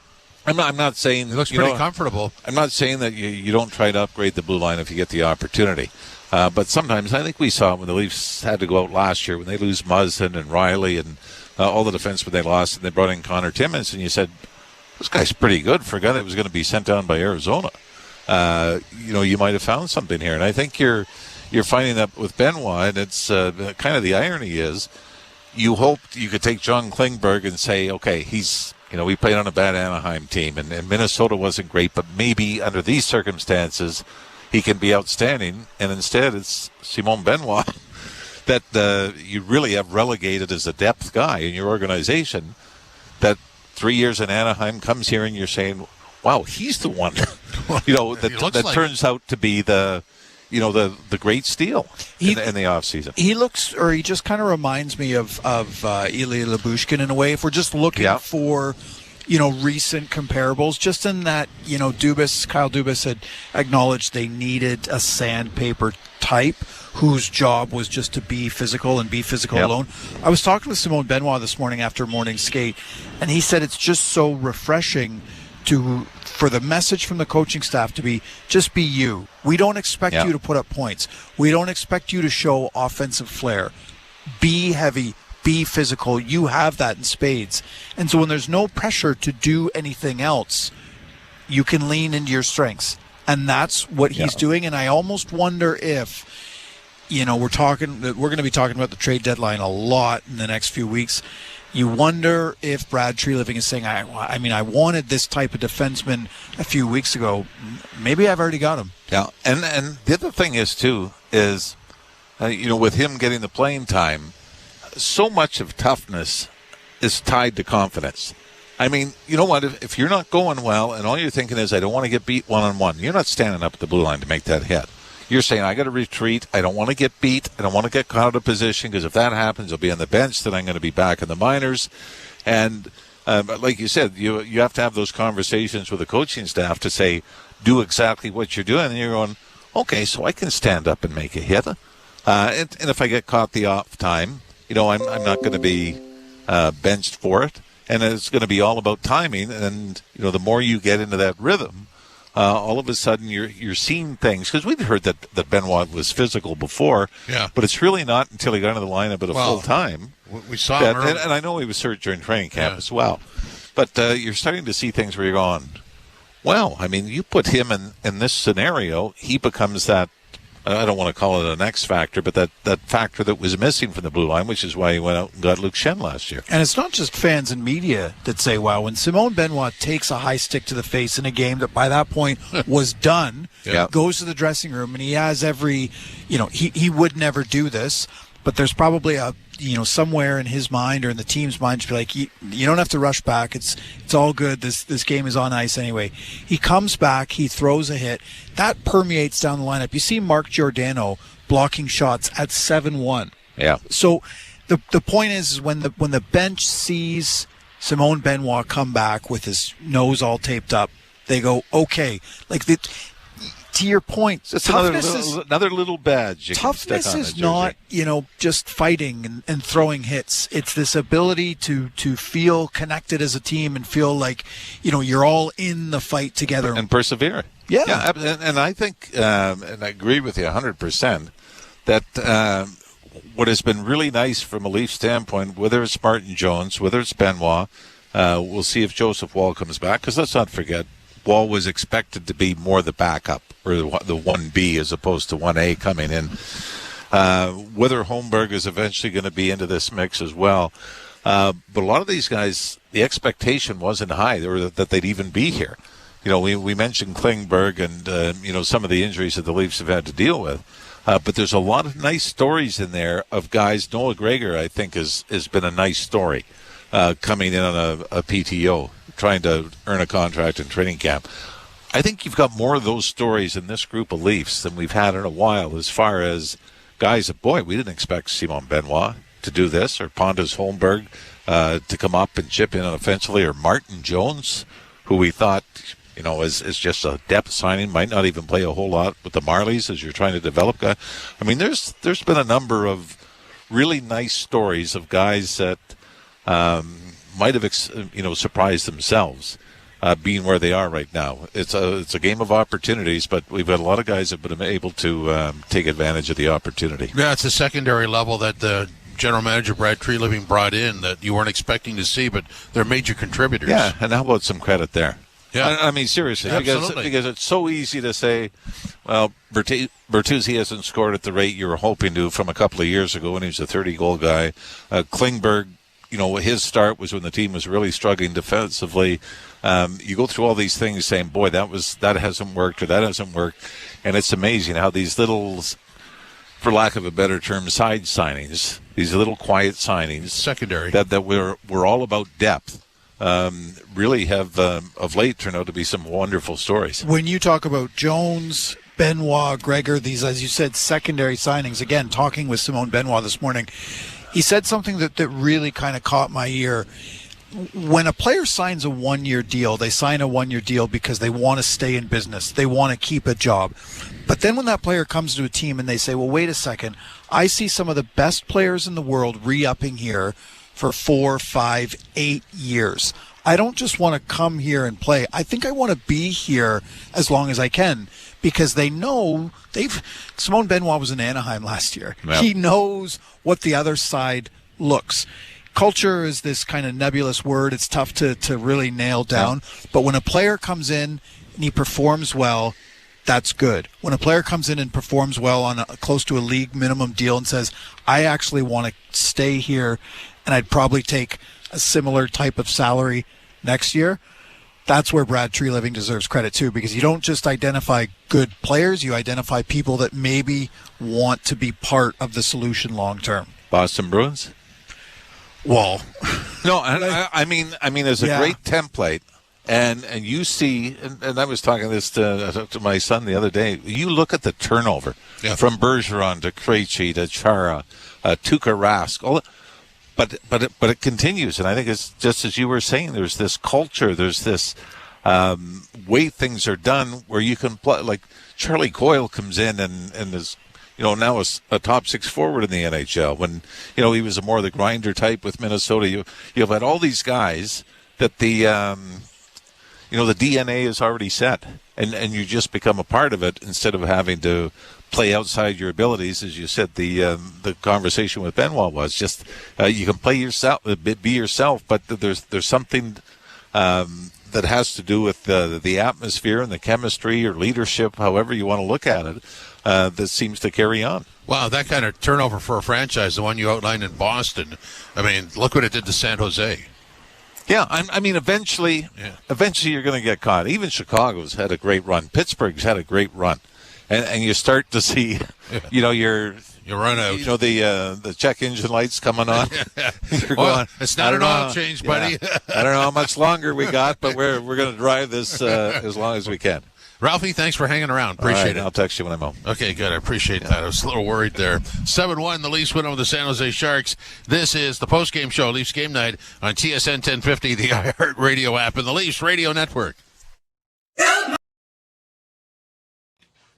What's up, Leafs fans? Another awesome night here on TSI. Thank you to each and every one of you for hanging out with us. Please don't forget to hit that like button, as it helps bring more Leafs fans into the chat. The more, the better. A big shout out to our insiders and VIP members. Your support is truly appreciated. I cannot explain to you what it means for this community. Please consider joining our community. It's only 99 cents a month. I made it as low as possible so that we can get more and more people joining our community. Awesome member exclusive emojis in the chat during these Leafs games, and add your name to the scroll down below. Anyways, enough of the necessary evils to keep growing this amazing Toronto sports community and Maple Leafs community. Back to Leafs hockey. Go Leafs go. I'll see you guys in the chat. Peace. Lives, you change so many more. You don't just make a difference. You make all the difference. Join Canada's Lifeline and book now at blood.ca. TGIT. Don't you mean TGIF? Nope, I mean TGIT. Because Tuesdays are 2-for-1 Tuesdays at 2-for-1 Pizza. Every Tuesday, when you order a regular price pizza from the Create Your Own menu at 2-for-1 Pizza, you get a second pizza of the same size or lesser value free. I think Tuesday just became my new favorite day. 2-for-1 Tuesdays at 2-for-1 Pizza. Visit 2for1pizza.com. 2-for-1 Pizza. 2-for-1.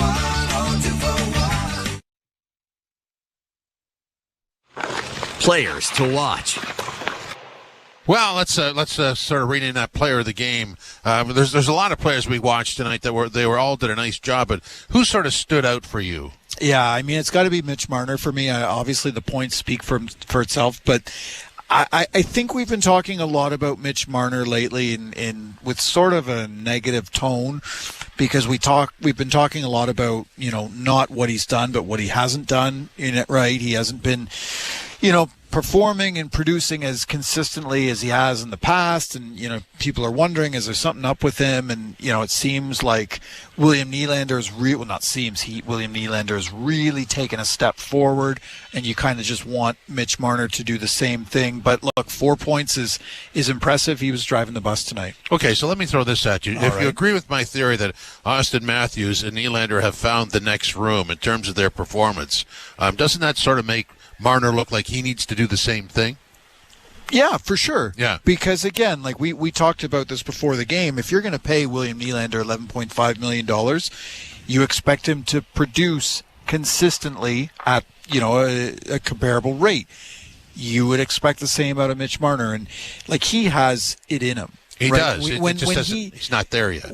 When he is on his game, though, when he's feeling it, there's very few players in the world that can do what he does. It's just that, the dips seem to be longer for him. Yeah. Right? The dips in performance, the off games, the bad stretches, they just seem to be a little bit longer than usual this season in particular. But look, he was doing everything he needed to do tonight. He was attacking the net. He was playing creatively with the puck. He was playing kind of a level-headed game, which you want to see out of him. And look, 4 points is nothing to sneeze at. No, absolutely not. So this is Mitch Marner postgame on the Leafs' complete team effort tonight. 4 lines rolling, 3 deep pairs. Jonesy was rock solid when we needed him. So, I thought every line did a great job there tonight of controlling the play, not forcing stuff, but finding plays to make. And like you said, project used to for everybody, Mitch, and I think we saw your reaction to the Holmberg goal. If you tell us what you're going to line, you see him score like that. Yeah, it's great. I mean, that guy's. I talked about it between our missions there. He's a hell of a player. He's always above the puck. He seems annoying to play against, which you love to have on your team. He's very strong in that puck as well. Wins a lot of battles. Comes out of corners with his puck a lot of times. So, you just see his strength on play there, and it's a hell of a goal. You've been you passed Frank Mahovlich tonight in terms of total points.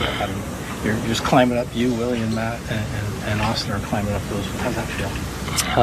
Obviously, it's cool. I've been saying it to you guys for 7 or 8 years now that obviously everyone knows I grew up in this area.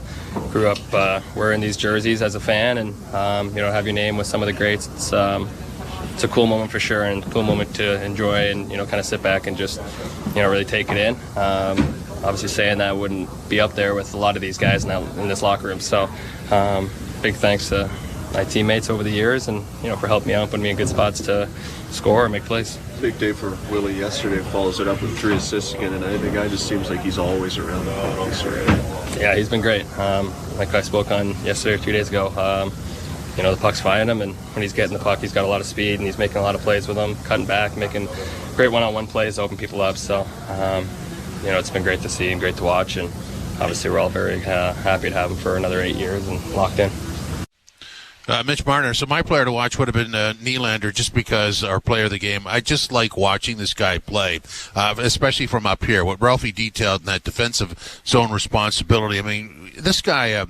The greatest players were able to do this, and he's in this category where you have the puck on your stick, but that's like a secondary concern. You're scanning everybody on the ice, and you know what to do, and you can see that in him when you watch him play. I mean, he doesn't worry about the pucks on his stick. He's processing the next 2 or 3 steps, and it's just fun to watch. Yeah, there aren't a lot of players in the NHL. There aren't a lot of professional athletes where the way that they play the game mirrors their personality off the ice, right? This guy is so composed. Nothing phases him. And when you watch him, there were a few times where he carried the puck into the offensive zone. He could have forced the play with the puck. He could have just, dug it deep. But instead, he just stopped short, posted up, and just like you said, looked around. Almost as if he forgot that there might be then 2 or 3, Sharks players all over him seconds later. So unbothered by pressure. Yeah. So unbothered. And if you can continue to play that way, that's good. What I really enjoy about watching him is he maintains that approach in the playoffs too, when the pressure is even higher. That's important. That's important for a player in Toronto. There's I mentioned before the game how, one thing that Sheldon Keefe said a few years ago about how he does the hardest thing in the game, and that's create offense. That is really apt to me. That, another description that was really apt about William Nylander is John Tavares just saying he's built to play in Toronto. And you can count on your hand the number of players that, in this league that are truly built to sustain everything that comes with being a Maple Leaf. And he's one of them, and, we saw it yet again tonight. Absolutely. Here he is post-game talking about how tonight's performance compared with the last few wins. Yeah, look, I think honestly the entire road trip, and building our game, I think has been good. Getting a good base. You probably heard it. You got a nice round of applause when you announced the starting lineup. How did that feel? I know you love the fans here. Yeah, obviously it was special. First game since signing the contract, so it was nice. How do you like about playing up top on the power play when you're in that spot? Yeah, I think we, just move our looks around a little bit, and kind of maybe throwing the PK off a little bit. So, yeah, I think we're everybody's so diverse, so we can play a little bit anywhere on the power play. What did you think of Pontus's goal? Yeah, it was wild. What's happening in 5-on-5? You guys aren't getting that much at all. Goals or chances? Yeah, I think we're just committing to playing. Tight defensively, and not turning over the puck and making smart plays to avoid giving them some chances. And obviously Jonesy's playing really well. That was my next question about Martin Jones. What kind of confidence do you build off of him, the way how well he's playing? Yeah, he's so calm back there, and you guys can see the way he's been playing the past couple of games. It's been incredible in that. He had a huge save today after being cold for a little bit. He's just dialed. Does Austin ever surprise you anymore when he scores almost from the goal line in the corner like he did there? No, I think that was a sick goal, but it doesn't surprise me that he scores from there. Mitch passed Frank Mahovlich on the all-time scoring list, the 7th all-time. Do you ever think of what the three of you can do together over the span of a career? You're just going to be until you're 36. I think all those things are really cool and obviously very special, but I think we all have one goal that we want to accomplish here. Oh, that's a closing line if I ever heard one. William Nylander, I was pumping his tires. Not exactly a wordsmith, right? He gets to the point, but... Well, he won't be sucked into any type of conversation he doesn't want to participate in. You just know, and I just know that entire time he was, in that scrum, he just had this sly little grin on his face because he just... And teammates see that. Teammates see how he, praises the goalkeeper. Teammates hear how, he's going to probably go down as one of the best Leafs of all time. But what matters to him is winning a Stanley Cup here. And he said that. Literally said yesterday. You see all those banners over there? That's how you get up there. Yes. Yes, guy. Yeah. Those are the greatest Leafs of all time. We're looking at them, and that's literally how you get up there. You win Stanley Cups. But it's not as if, he doesn't hear the criticism over the last few years in the springtime. Right, he knows it's not as if he acts like it doesn't bother him, and it probably doesn't bother him, but he hears it. But he was the first guy to actually evolve out of those disappointments and advance his game. And he's a little older than the other guys, but not by much. But he showed a maturity before anybody else, in my opinion. You wouldn't put Austin Matthews in that group? No, I think Nylander led the way. I think Austin was next.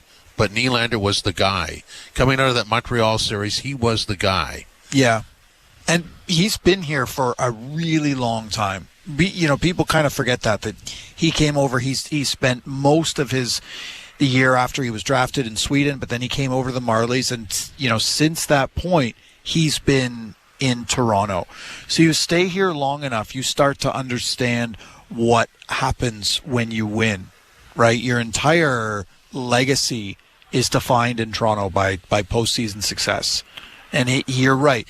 It feels like that clued into him very early on. I've never figured out. This is going to sound random, but I want to share it. Never really figured out a way to use this. I was talking to Jake Muzzin last season before he got injured, and we were just talking about the outlook for the season, and what this team has to do to get over the hump again. Groundhog Day, we're having the conversation again and again and again. But, Muzzin just kind of stopped and he said, it's about time, and I'm paraphrasing, but what he said was, it's about time that, guys throughout this room realize that it's not about them, it's about the team. And it's not about, and this literally he said it's not about how many Instagram likes you get in a day, it's about getting your name on the Stanley Cup. And it feels like William Nylander is tuning into that message. Absolutely. In a way that maybe he didn't before, maybe some of his teammates didn't before. Well, it's part of growing up, isn't it? The word, and we're kind of referencing the past here because we're trying to figure out if this Leafs team is different. The term that was getting used a lot a few years ago, killer instinct. Remember how that was the buzzword around this team? Yeah. That has nothing to do with physicality. No. That has to do with game situation. Consistency. Yeah. Right? And I think what concerned a lot of people watching this Leafs team over the last few weeks is if you can't beat the Buffalo Sabres, if you can't beat the Columbus Blue Jackets, you don't have that quote-unquote killer instinct. We're starting to see that because the Leafs are literally putting games to bed quickly in a way they haven't in the past. So part of that can be because you've been down that road of disappointment so many times that when you go down it another time, you go, no, guy, not going down that road. Now, obviously, the coaching staff challenged them and said, you have to be defensively responsible. We're going to start that down. By the way, you are not in the lineup tonight, Mr. Camp, and that's part of it. I mean, those are potential situations that in another dressing room, in another situation, could blow that dressing room up. Mm-hmm. But in this particular case, everybody looked and agreed with the coach. Yeah, we got to do this. And over the last 4 games, they have. But Sheldon Keefe can also do that knowing that he has a small handful of players that can take this team on their back. When you talk about like maturity and guys figuring it out, William Nylander has also figured it out on the ice. Absolutely. In a way that has allowed him, when necessary this season, to take teams on his back. And that's what's really going to define him. And I think that's, there's been a lot of talk over the last few days about whether the contract he was given was a result of him having a